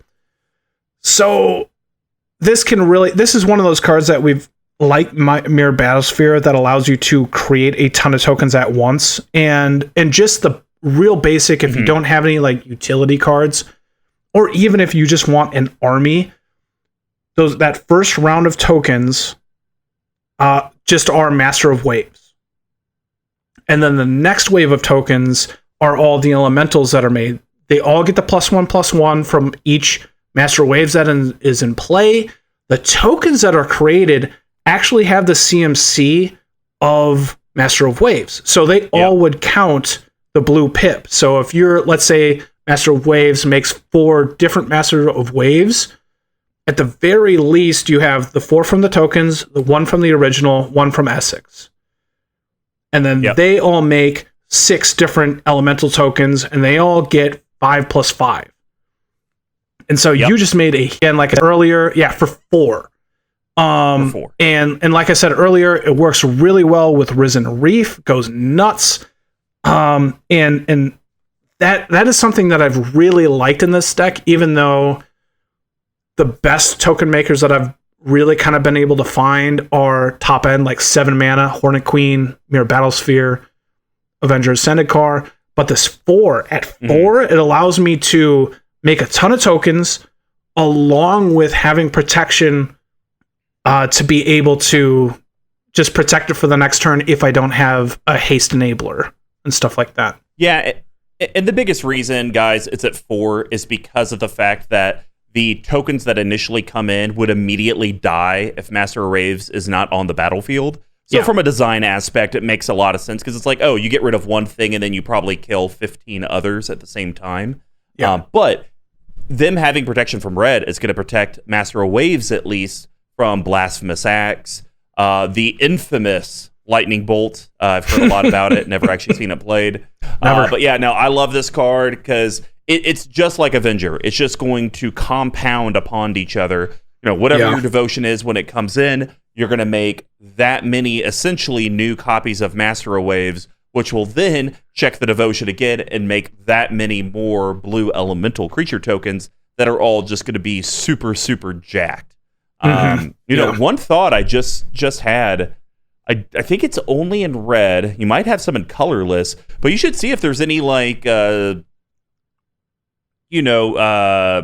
impact trimmers, but things like a Goblin Bombardment and like colorless, where it's like, oh, sack a creature, deal a damage. That might actually be like a game winner for this deck, considering how many extra copies of stuff you can make. And so that's actually where there is a small mill package with Altar of the Brood. So there's the altar where you're able to sacrifice creatures and mill its power to a player. Oh yeah. So I was starting to notice little mill package that I could have added, but I think I went the blank version instead, which seems a little, like I said, like a little bit more on the nose obvious, but I could definitely try and look into it a little bit more too. Yeah, because I like what you're thinking. Cool. I like what you're thinking. But I'm just thinking like a lot of these like little baby, because like they can't compound infinite. So you're going to make a bunch of Avengers, Mirror Battlespheres, Master of Waves, but then it's going to stop at whatever tokens they do have. So it'd be kind of cool if it's like, well, I just created 7 Avengers Zendikar, so now I got 80 plants, like whether it's I mill you out with Altar of the Brood, or I'm sacking each one to deal a damage, or even sacking 2 of them to deal a damage. Maybe I kill someone. That could be a nice little almost spice package, because maybe your main goal is still living in the red zone. But it's like, maybe it'd be nice if someone had, a bunch of fog effects or things like that. All right. Well, my last one, I wasn't going to talk about it because I think it's a cheesy way to win in a token deck. But the fact that you can make so many tokens at a time I actually really like it for this deck. So Epic Struggle, very cool card. So 2 colorless green enchantment. It comes in at about $6. At the beginning of your upkeep, if you control 20 or more creatures, you win the game. Pretty simple. Yeah. That's it. Don't know if there's a lot to talk about, but people love win the game cards that state it. You have another card in here that does the same thing. Biovisionary. I think the biggest thing that I see Epic struggling with is the fact that you are going to have to do it as an enchantment. So that means sorcery speed. You don't have ways to go at flash in here that I saw, at least. No, I didn't. So you're going to have to do it on your turn, and you're going to have to wait that turn cycle. And you're going to have to battle everyone coming at your ass. Yeah. And if you lose some creatures, then you don't get the effect, and you're at it again. So I think if you could figure, even if you put in that land where you pay Simic, tap it, you can now play stuff at instant speed. Even if you just put that in here, I think that makes this card infinitely better. It's still a cute card. I see it being very difficult to any of these things where it's at your upkeep, you win the game. If you can't do it at instant speed, it's like, man, you're asking a lot. You're asking the table to have no answers. Yep. I fully agree with you. And that's why I like this in Biovisionary, since they're doing very similar things. In Biovisionaries, if you have 4 copies of it, you win the game at the end of your turn. So that's a little bit quicker. But at the same time... so much quicker. Yeah. So much quicker. So you can just Biovisionary, make a bunch of tokens, make them Biovisionary, win the game at the end of your turn. You can do that. Yep. And so... I know people like I win the game cards. I don't necessarily, because it hate you more. And it also feels very combo-y a little bit, and I try and avoid combos. And so it's something that I plan on cutting. But I feel bad about it but it's one of those same as Agent of Treachery. It's one of those ways that it's stalled out. You're able to just meet your mark, win the game. And so it's in there, but I don't know. To me, it's not a ton of fun. Well, you're allowed to be wrong, and that's all right. All right. What is your last yeast card? So I want to talk about Sapling Symbiosis, because it is. I want to. There are a lot of just sorcery speed cards that are going. Not a lot, but there are cards that make a ton of tokens at once, and I just want to. My opinion is this is the best one, because it allows you to. It's 3 colorless green. You may, it doesn't matter. The instant speed version doesn't matter, but put a 1/1 green sapling creature token into play for each creature you control. So there are ones that create a token of every token that you control. I have Beacon of Creation in here, which is create a snake token for each force you have. I believe I have one more in here. And so there's a mixture of sorcery speed, instant speed cards that you can use to create a bunch of tokens at once. And the big thing is where you want to be is you do want to be making a bunch of tokens at once, because if you're only making one, you're just not doing enough. Because this is mid to late game when you're making those tokens, when Esix is out and you're hoping that it's in play. And so you want something that's making a bunch of tokens at once. And so that's keep that in your mind if you want to build with Esix. And I think Sapling Symbiosis is the best one. And you can go that way, but I've really liked the creatures better. So I've cut more of the spells and sorceries, probably just because I like the idea of being able to, if I want a ton of tokens, I like the Master of Waves, where it's just make 5, then make 20. You know what I mean? Okay. And versus I'm only making the 6 from Sapling Symbiosis or whatever, but being able to play like follow up a Master of Waves with a Sapling Symbiosis goes nuts, right? And so I would suggest when you're building, have a few, not a lot, of spells that create tokens versus having creatures that make tokens, because you can always choose the creature that you had come into play making the tokens. That kind of like, it's a bit of a doubling season effect without needing doubling season. And so that's more of like consistency reasons. But again, whatever you're comfortable with, if you're building tokens or whatever deck you're doing. So that's just my thought. Sure. Yeah, I mean, I like it. It's fine. I mean, your goal of your deck is to make a crap ton of tokens. Yeah. So it would lead to believe that this would be a doubling season type of a thing, because 4 mana, I'm basically going to double everything that I have. So I like it. You're right. The instant speed thing doesn't matter. Once again, that makes me take my mind to, okay, well, this card is 3 colorless green. It's a rare for this effect, but you could pay 2 more to play it at instant speed. Is there a version of this that exists that you don't already have that does the exact same thing, but maybe at a lower CMC, or maybe you get an additional benefit out of it because you're dropping that whole instant speed clause? Yeah. From what I saw, the cards were about 4, like Beacon of Creation, I believe Harvest Time from Dark Ascension. Those were the 3 where I was just like, ooh, those seem good. And then there's like a blue card that like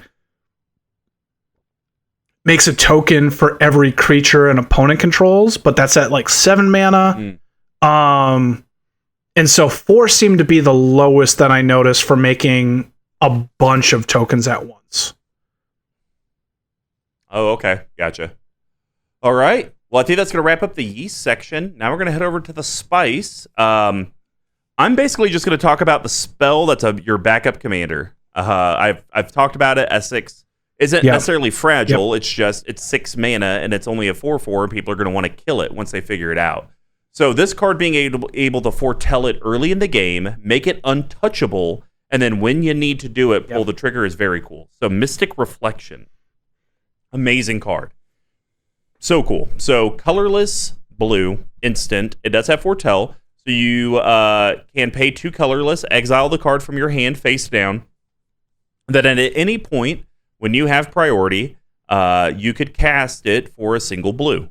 And when you do, choose target non-legendary creature. The next time 1 or more creatures or planeswalkers would enter the battlefield this turn, they enter as copies of the chosen creature. And I like this in Spice because I think on its face level, Lowry, you put it in here because it's like, well, if I can't have Esix out, this at least kind of gets me the effect. Or maybe I've already used Esix effect, so I'd like to do it again. So then I'll do the Mystic Reflection. Yes. I look at this also as a defensive measure because the Planeswalker thing is interesting. There's a lot of mass reanimate Planeswalker stuff.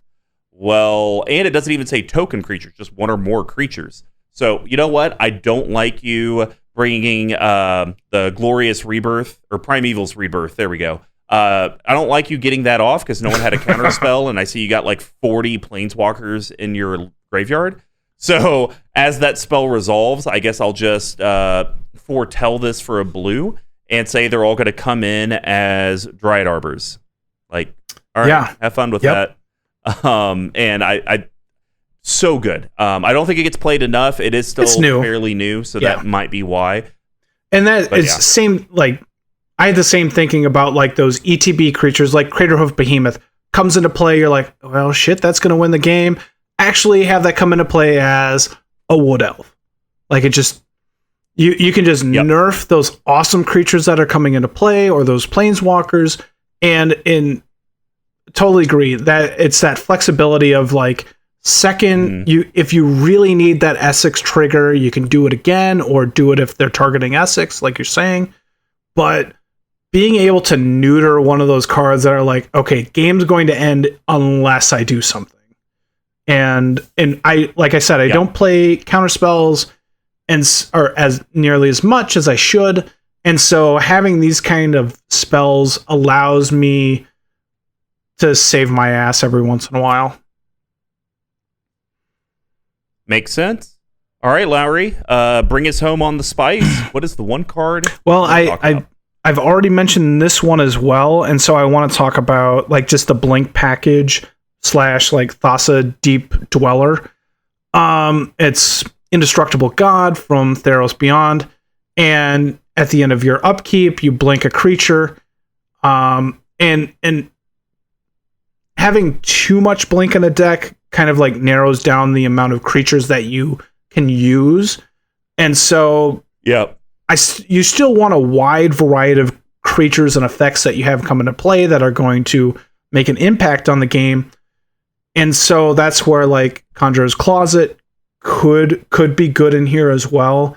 I've looked at Ghostly Flicker, and I kind of want to add that in at instant speed.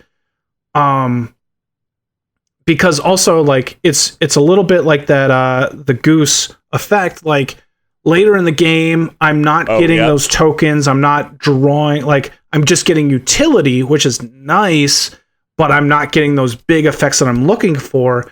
That blink can get me there.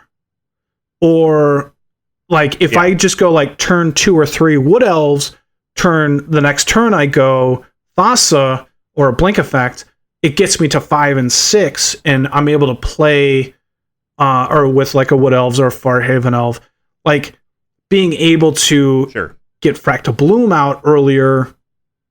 And so like it just seems to work, or I'm able to get that removal better, or the token. It's a little bit like a clone, and so I can choose what is the best effect that I want to have happen right now at the end of my turn. And so I've really liked it. I think it's a fantastic card, and there's a reason why it's $10-15 at this point. So yep, coming in 12 to 18. Yeah, so the card is really good.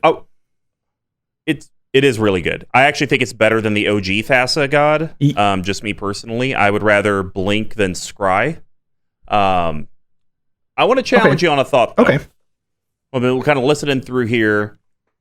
Don't you think you should cut Panharmonicon for Conjurer's Closet? Because Thassa and Conjurer's Closet, it doesn't matter when they come down in the game, they're going to be able to actually do something at the end step immediately. They're going to get you something. Panharmonicon is actually only going to work once it's on the field, and then just whatever creatures you have left with ETB effects, in theory, would be the ones that you're getting the double triggers from.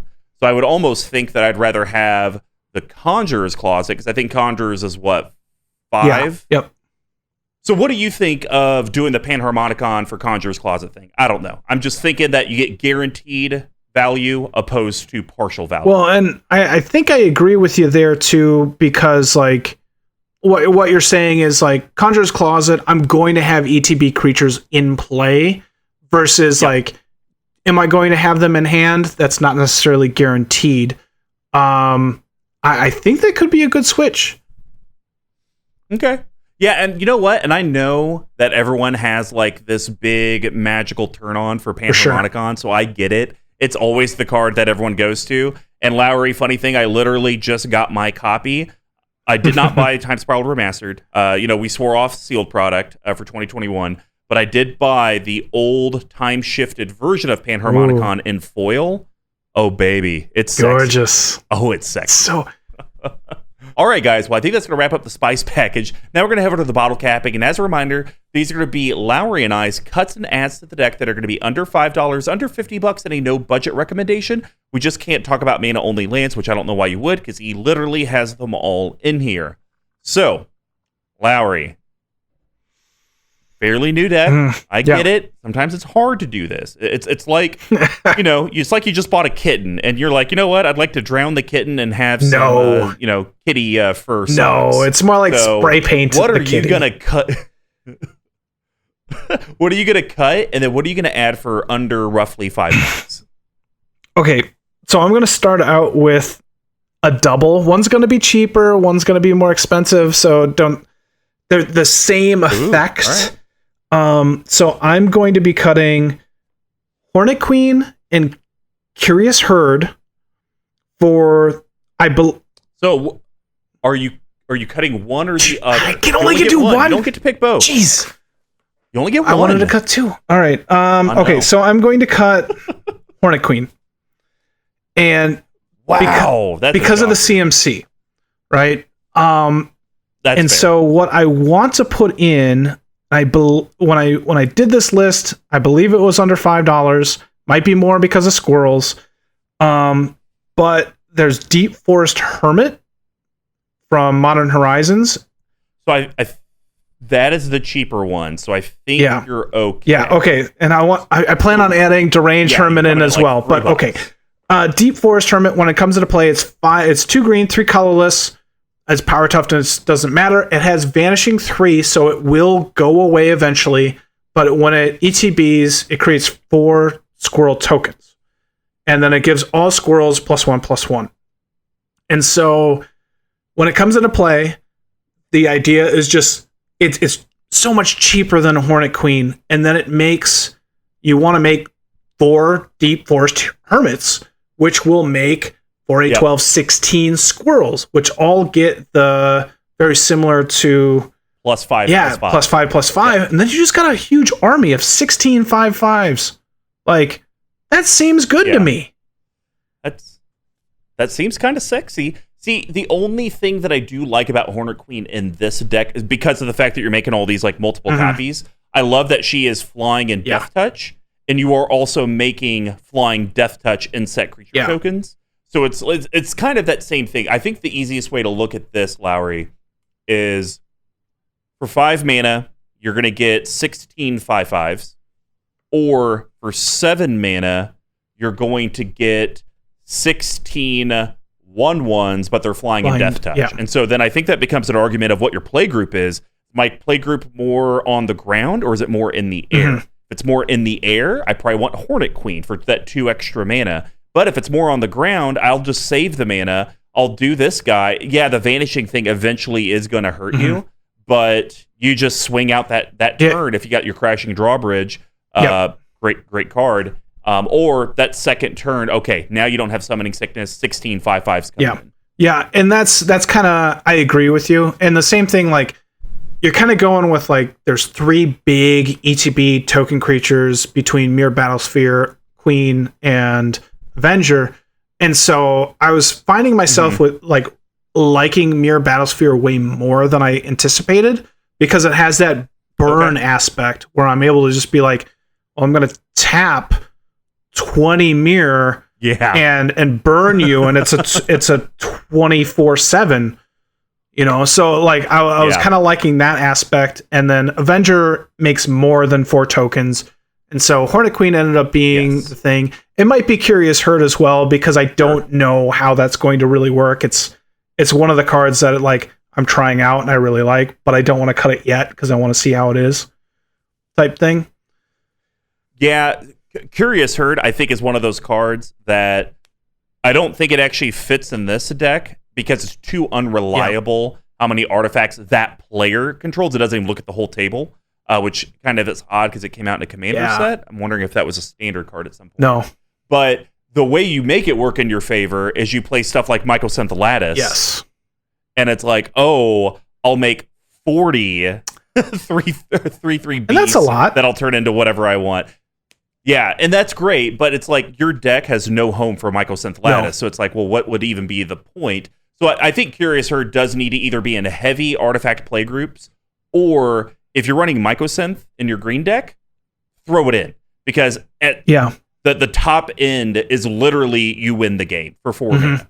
So I totally see that, and so I agree. So Deep Forest Hermit, all right, Deranged Hermit. There we go. Well, the card I'm going to cut for my under 5.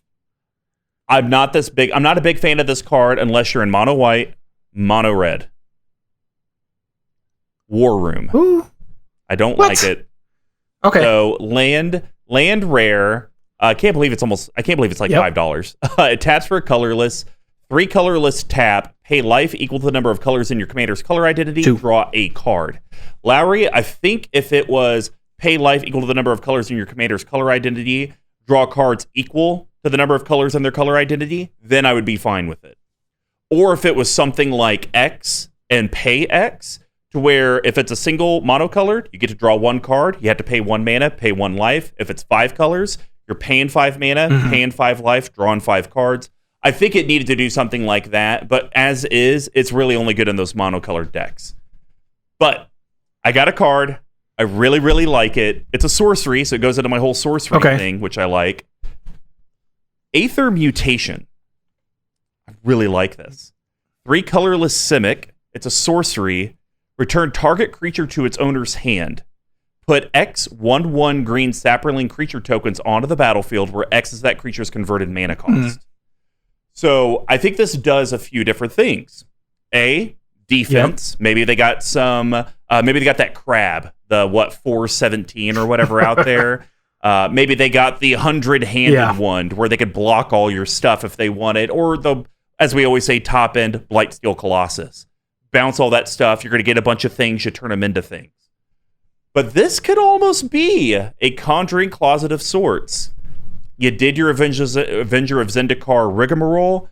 I really actually kind of need to be able to do it again. Let me bounce Avenger back to hand, and I'll get 7 insects, which I'll turn into other stuff. And then, boom, I'm off to the races again. Or it's right on. Another good one. I mean, you'd have to make sure you do it with the high CMC stuff. But, your Hornet Queen is a good example, where it's only making 4 when it comes in. So it's like, you know what? I'll bounce it for 7, but then they're all going to come in as Mere Battlespheres or Avenger of Zendikars, which does that rigmarole again. And usually it's like you do those once and you're done, unless you have your bounce or blink effects. So this is a card that I think could be offense. I think it could be defense. And it has less feel bads than an exile, destroy, a prison effect on your opponent's stuff if you do use it on them. Because it's like, hey, look, the thing's scary. I'm not going to blow it up. I'm just going to put it back to hand. You can cast it next turn if you want. Right on. Yeah, I like that. I'm going to have to look it up afterwards, but I don't know. I really like War Room as well. And so it seems like something that I would do with like Pongifi. Initially, I actually changed it because I did have Ash Barons getting cut, but then you went on your 6-card filter, and I was like, okay, I could see a little bit of what he's saying, so let me do it for a different one. But yeah, no matter what. And you know what? I think you have enough ramp in here, 36 lands. You'd be fine going to 35. Taking me out of my comfort zone. But I'm okay with that. I'll definitely, I'm sure I have the card. Which is it from Gatecrash or something, or is it from the new? No, it's from Apocalypse. Oh, 25 cents. I am not sure. And it's 3 and a Simic? Oh, is it 5 mana then? 5? Yep. Okay. I think I know what you're talking about then. Okay. All right. I dig it.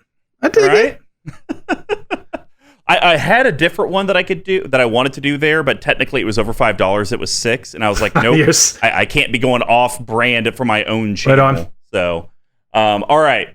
Here's where I start to get real excited, because my next 2s are bans. Okay. But we got to start with you being the guest. What are you cutting, and what are you going to add for under $50? Okay, so this is, I think it's around $10 at this point, but I don't really like my draw/card advantage package in here. I would agree. And so it's something like I want to cut Collective Unconscious, and you draw a card for every creature that you control, and it's 6 mana. And really, you don't like that? It's either drawing me 3 cards or 50. That's what it seems like. And okay. I want something a little bit more consistent. I want more than 3, but I don't need 50 type thing. And so what I'm thinking I want to try out in its place is still higher CMC, but I want to try Genesis Wave.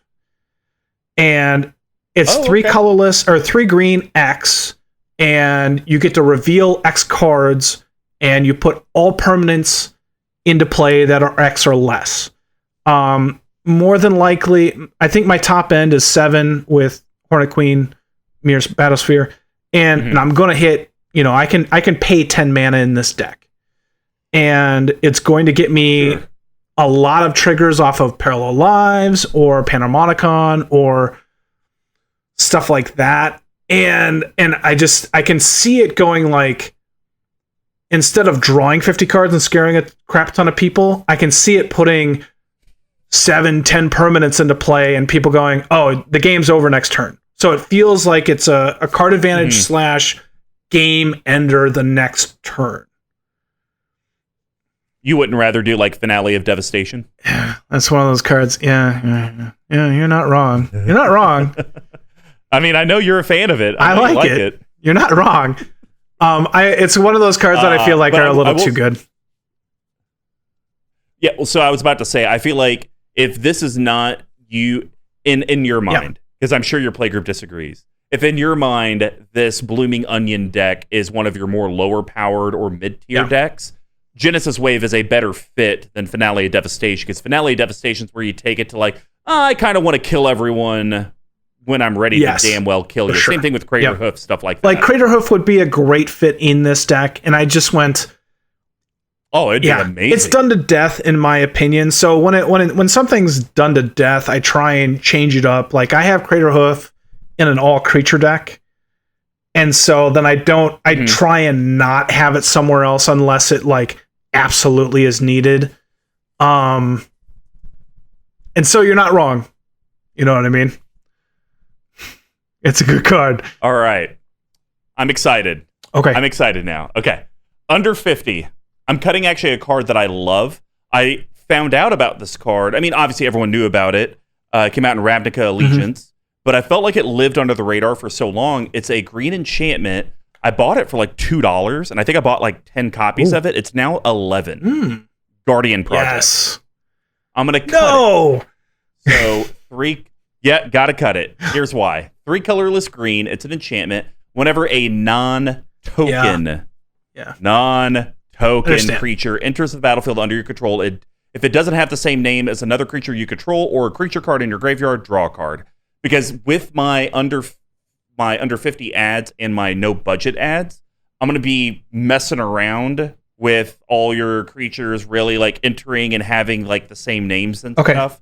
So your current build, I think you have, quote unquote, enough value in the deck to maybe justify it, but I don't think it's actually going to do the work that it does in a normal Commander deck.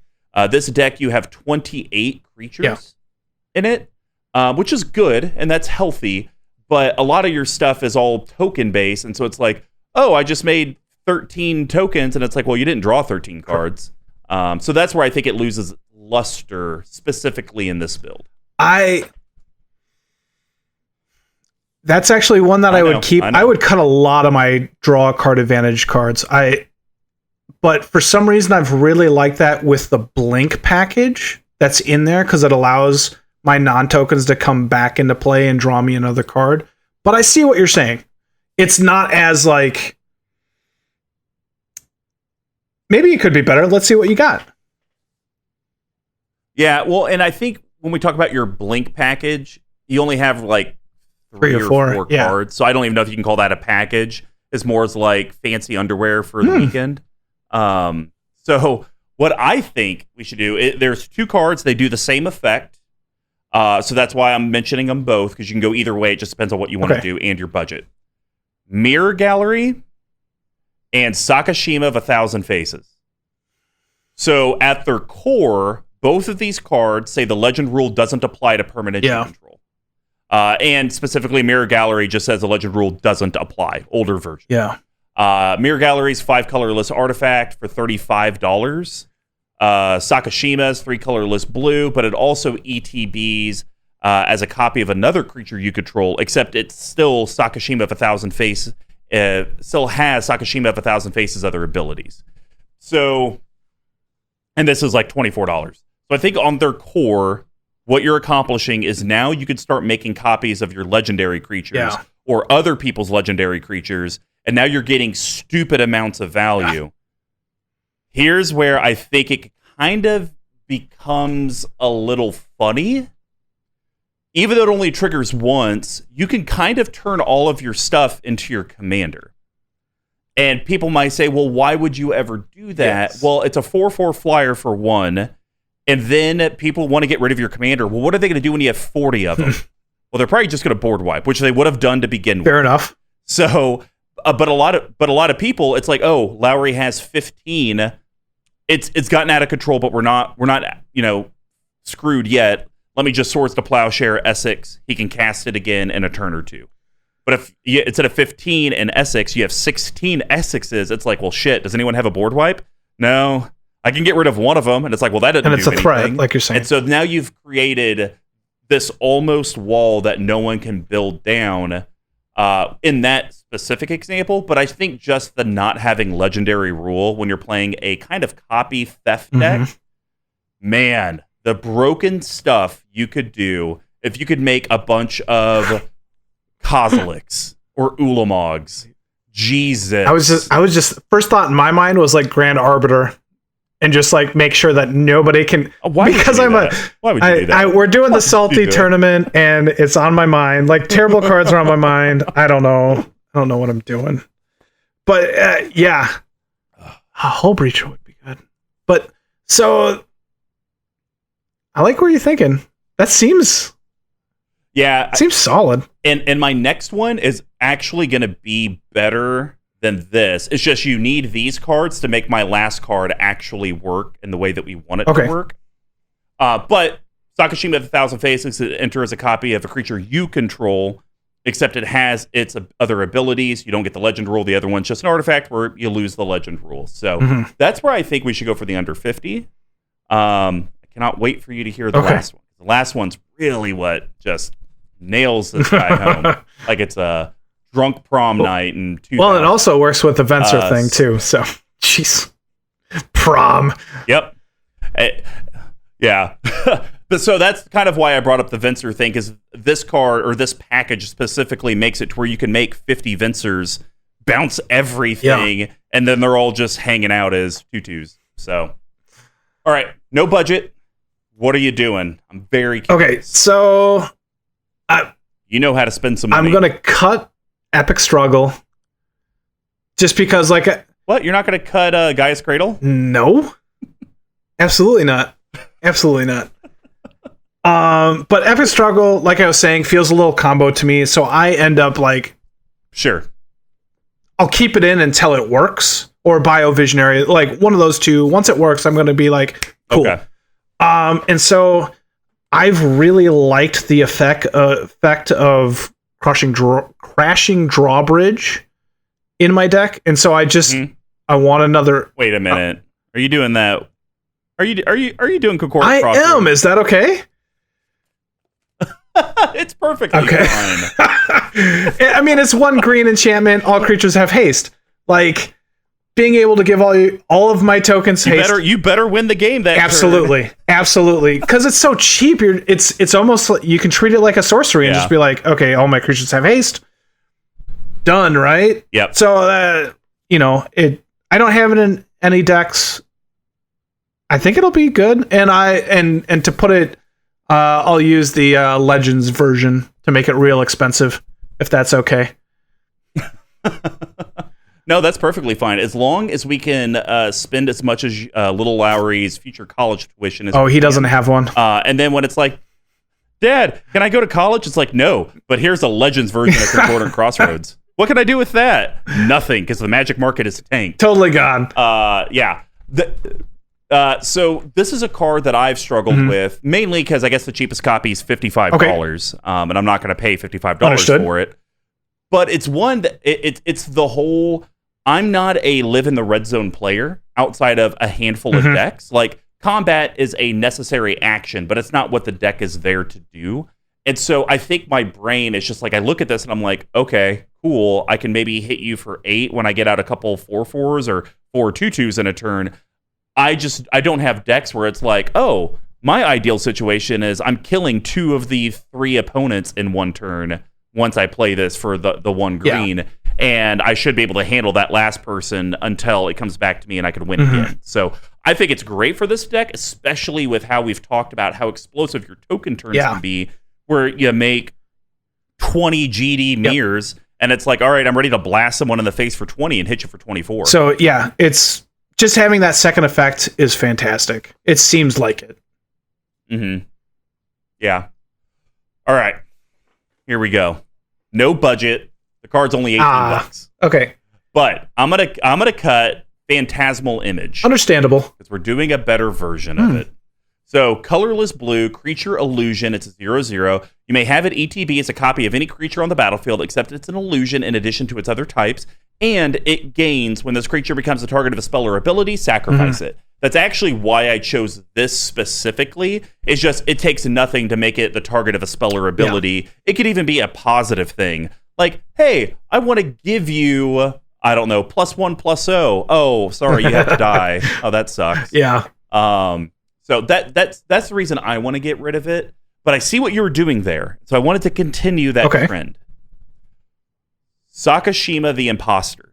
Love the card. Because for 2 colorless blue ETBs, you may choose a creature in play. If you do, Sakashima comes into play as a copy of that creature, except its name is still Sakashima. It's still legendary, and it gains 2 colorless blue. You could bounce it to its owner's hand at end of turn. This is why I talked about your middle package.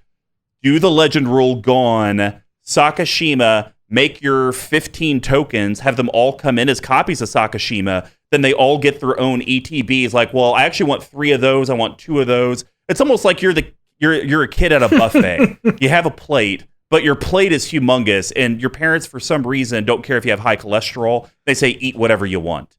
That's the way I look at Sakashima the Imposter. But it has to be in conjunction with the other 2. But I think at the end of the day, though, Lowry, if you look at its floor, because that's what we did with Venser. Venser's floor is, it does a thing. It protects you. The fact that you can copy anything on the battlefield, and you are somewhat a copy theft deck, this could be big for you to where, even if I can't abuse it, it would be nice to have my own Empress Galena. Because you just took Esix from me. Now I can take Galena from you to then take Esix away. I could do all of these other kind of unique pigeonholy things. Yeah. The thing's $18. You said you already like the card, so you may even have one laying around. I do. But I think if you build the deck, and I didn't even talk about this. Have you considered Sakashima's Will for the deck? I did, and there's a green-blue one from Strixhaven that I also considered. Okay. So maybe this isn't. I'm not a big thinker. I'm a very small, consistent thinker, and I really like the idea of Sakashima the Imposter, just from the ability of being able to be like ETB, best like possible scenario for me. And then being able to return it and then doing it again. Like, just that part it, on its own doesn't need the other Sakashima, or the legend rule doesn't have to be gone. Like, it's just a really solid utility creature in this deck. And I totally agree with you. I do think, I don't know if I'm going to get rid of Phantasmal Image, but maybe. The thing that I really liked about Phantasmal Image was like it fit on a lot of different parts of the curve of like, so like it hit the ramp part, or like mid game I could play like Guardian Project and Phantasmal Image, or late game I can pay 2 for the Avenger of Zendikar, and then do a bunch of other stuff along with it. So it just fit really well, and I didn't care if it died or not. I was looking for that ETB trigger wherever utility. But I love the idea of Sakashima the Imposter, for sure.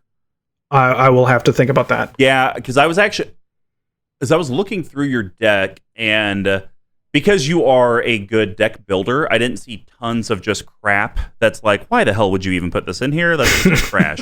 And I know that you like to live more in what we call at our channel the grain section. You're the ramp, you're the card draw, I'm trying to move out and so it's like I'm not trying to cut a bunch of stuff from there. And so I really kind of went to like your spice section. I was like, well, Blade of Selves is real cute. Yes. Like, yeah, we could cut it, but man, that myriad effect, and then they could enter as a copy of whatever you want. That seems extremely powerful. not even touching Crashing Drawbridge or Deadeye. Esix Flux was one that maybe, but I was like, this might be protection for Esix. So maybe we can't get rid of that. And we've already talked about a bunch of the other ones. So, but if you could find a home for it, I think you should look into it. And I think you need to I think it's basically, if you want the imposter, I think you need to get 1,000 faces in there, because I just think, once again, like with Venser, the floor is fine enough to keep it there, but you still need a way to make its ceiling worthwhile. And I think 1,000 faces makes your other legendary stuff like Venser well worth it. I think you could almost go like a clone route with this deck as well. Ooh, that could be cool. A really fun way, because then it plays into the Biovisionary, like getting 4 of them, even if you don't have Esix in play. So that could be a really cool build. I got it. Here's what your new build could be. It's EDH constructed to where it's a singleton deck, but your goal is just to make 4 of all your. Oh, that's work. That is work. That is work. You can't make more than 4. You can only have 4. If you make more than 4, you just have to concede. Love it. Well, what I love is that we're at the end of the episode, and as promised, here's some details about the giveaway from our sponsor, Level 1. We're giving away a Modern Horizons 2 bundle, which I kind of wish I was just a listener so I could have a chance to win it, because it's really expensive. But to enter, it's super simple. Just promote the content we come out with. Get an entry for every interaction you do with us, and we will announce the winner on MTG Action 4 News July 7th, and we will post it on our Twitter account soon after. We'll do these giveaways every single month. It could be a bundle like this. It could be a customized deck or even a deck builder. It just depends on what Level 1 can help us out with. We would love a 5-star review on whatever consumption platform you're watching us on or listening to us, YouTube, Spotify, Apple Podcasts. Maybe it's that old record player that your grandmother has in the basement. Who knows? Who cares? Just leave us a review wherever you can. But if you would like to reach out to us and find more ways to enter into the contest, here's how you could do that. You can reach me at Mr. Commodore 5 on Twitter, all spelled out except for the 5. Lowry, where can people find your channel and interact with you? Type in CommanderSmith's wherever you want to do it, or Gmail, and then you should be able to find us. You can reach our main account at CMD Tower on Twitter as well. We also have a website where Lowry's deck list will be posted at cmdtower.com/BNBE96. Basically, just type in Curious Herd, Misty Rainforest, Dense Foliage, Tower.com. Squee McGee, if people want to find out how to get a hold of your Manolith commentary, how would they do that?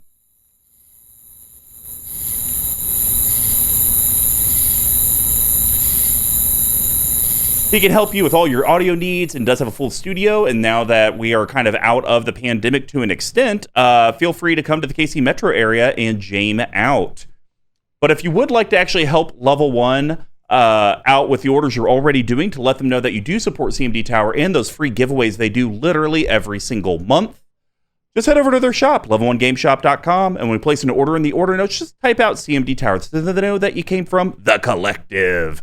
And of course, they sell board games, Magic products, Pokemon, all the stuff. I actually just bought Secret Hitler from them so I could play it at the lake coming up here in a month. Fantastic. I've heard that's a good game. It seems pretty terrible to have a game about Hitler, but we'll just see what happens. Another way you could support us, though, financially is head over to our Patreon, patreon.com/CMD Tower. We have several different reward tiers, from as simple as what we talked about earlier, the $1 Discord access. Of course, the most popular one is the Squeeze Choir for $5 a month. You actually get a Squee McGee coin. You get RK Post tokens. You get stickers. You get additional entries in the monthly giveaway. You get entered in for deck therapy. You get entered in for voices. Once we hit 50 patrons, you'll be thrown in to be on Brews and Builds every month. I mean, it's a great value for everything that you get. Plus, you can meet the infamous T-Coats, Besh, or Hamburger Demon Poop in the channel. If you would like to, if you're a current patron and you have someone in your play group that maybe is a frenemy that you want to become just a pure enemy, because let's just be honest, we're all about breaking down friendships at CMD Tower. You should refer them. Every person that you refer being an existing patron, we will just send you out some free crap. Just make sure that they comment to us when they do sign up that, hey, Jay Besh signed me up, or hey, Commander Smith Lowry sent me over. The one I know I will never see is MTG Lord of Leaves sent me, because that just won't ever happen. We do have a store, cmdtower.com/merch. So if you can't afford being a part of the Patron community, or maybe you just need more sleeves, you need more tokens, whatever it is, head over there. Running gag, it's in my basement. I want it gone. End of gag. And of course, we want to give a big thank you to Tcoats @_Tcoats for the great YouTube editing he does. Guys, go watch the videos. Please leave a comment. Let him know what he's doing right. Let him know where we can improve, so that way our channel can continue to grow. And Redacted Band, thank you for the music. So Lowry, people may or may not know it. We've been going through technical issues for the last hour and a half. Indeed. But Esix, the blooming onion, man, I could probably eat one if I knew what it even looked like. How do you feel the deck conversation went? How do you feel our recommendations went? And do you feel like this deck, I don't know how many times you've been able to play it, but do you feel like the deck's starting to get more of an identity? Yeah, and I love the Sakashima, both of them really, suggestions for sure, because I do like the clone idea now that we've kind of talked about it a bit. And I don't think I haven't played a single game with it yet, but it seems very powerful. Okay. And I goldfish a lot. So I've probably goldfished it about 100 times, 150 times. And like I said, it pops. I'm sorry. I just... Okay. That's what I do. I have like 45 minutes in between when kids go to bed and when I go to bed. And so I play it like 4 times for the last 2 weeks. And maybe not 100, but whatever. And so I like the clone idea a lot. And I still want to mess around with the draw package on it. Because Ristic Study is an easy add, but it's easy, right? And I don't want to go super easy unless it just doesn't work. Like Sylvan Library could work too. So I know these cards. I've played them a lot. I've been around for ever. I'm old, and so I like where it's headed. So thank you for the help. Yeah, absolutely. And, hey, just throwing it out there, you could just take out Sensei's Divining Top for either Sylvan Library or Ristic Study. That sounds like an easy swap. No. Or Thought Vessel. Maybe take out Thought Vessel for good old Sylvan Library. If I get rid of the unconscious or the collective unconscious, you're probably right. So like I said, I can't remember if I said this on cast or precast, but when I saw this get previewed, was not a fan of it. Thought boring old Simic, you're doing the same crap you've always done. After seeing the deck played in real life and talking about it today, at its core, Esix is just another Simic commander that does the same thing that a lot of other ones do. But I think with the restrictions on the card, only during your turn, and you can only do it once, it's given Simic this kind of weird fractal handcuffs that it could still do some very strong stuff, but it has to go more the pace of the table. It's going to have to go more the pace of the Rakdos deck or the mono black deck. And that's actually where I think, weirdly enough, it makes it interesting. Is it's extremely powerful like Simic is, but we've taken you down a couple notches because you can't do stuff at instant speed during other people's turns and get the value. You're just doing normal green-blue things. And you can't abuse it by doing Avenger or Zendikar, making a bunch of Zendikar, and then just going infinite and like, haha, I got a billion of them. Can't do that either. So I like that Wizards kept true to what Simic did, but was able to put these restrictions in that really made you as a deck builder have to rethink it. Because like you said, you started and you're like, I thought I could do it on every turn. Yeah. And then I was like, wait, I reread the card. I can't. And that probably completely changed your mind. Yeah. Yep. Absolutely right. All right, guys. Well, Lowry and MC number 5 signing off. Bye-bye. Thanks for listening. Bye.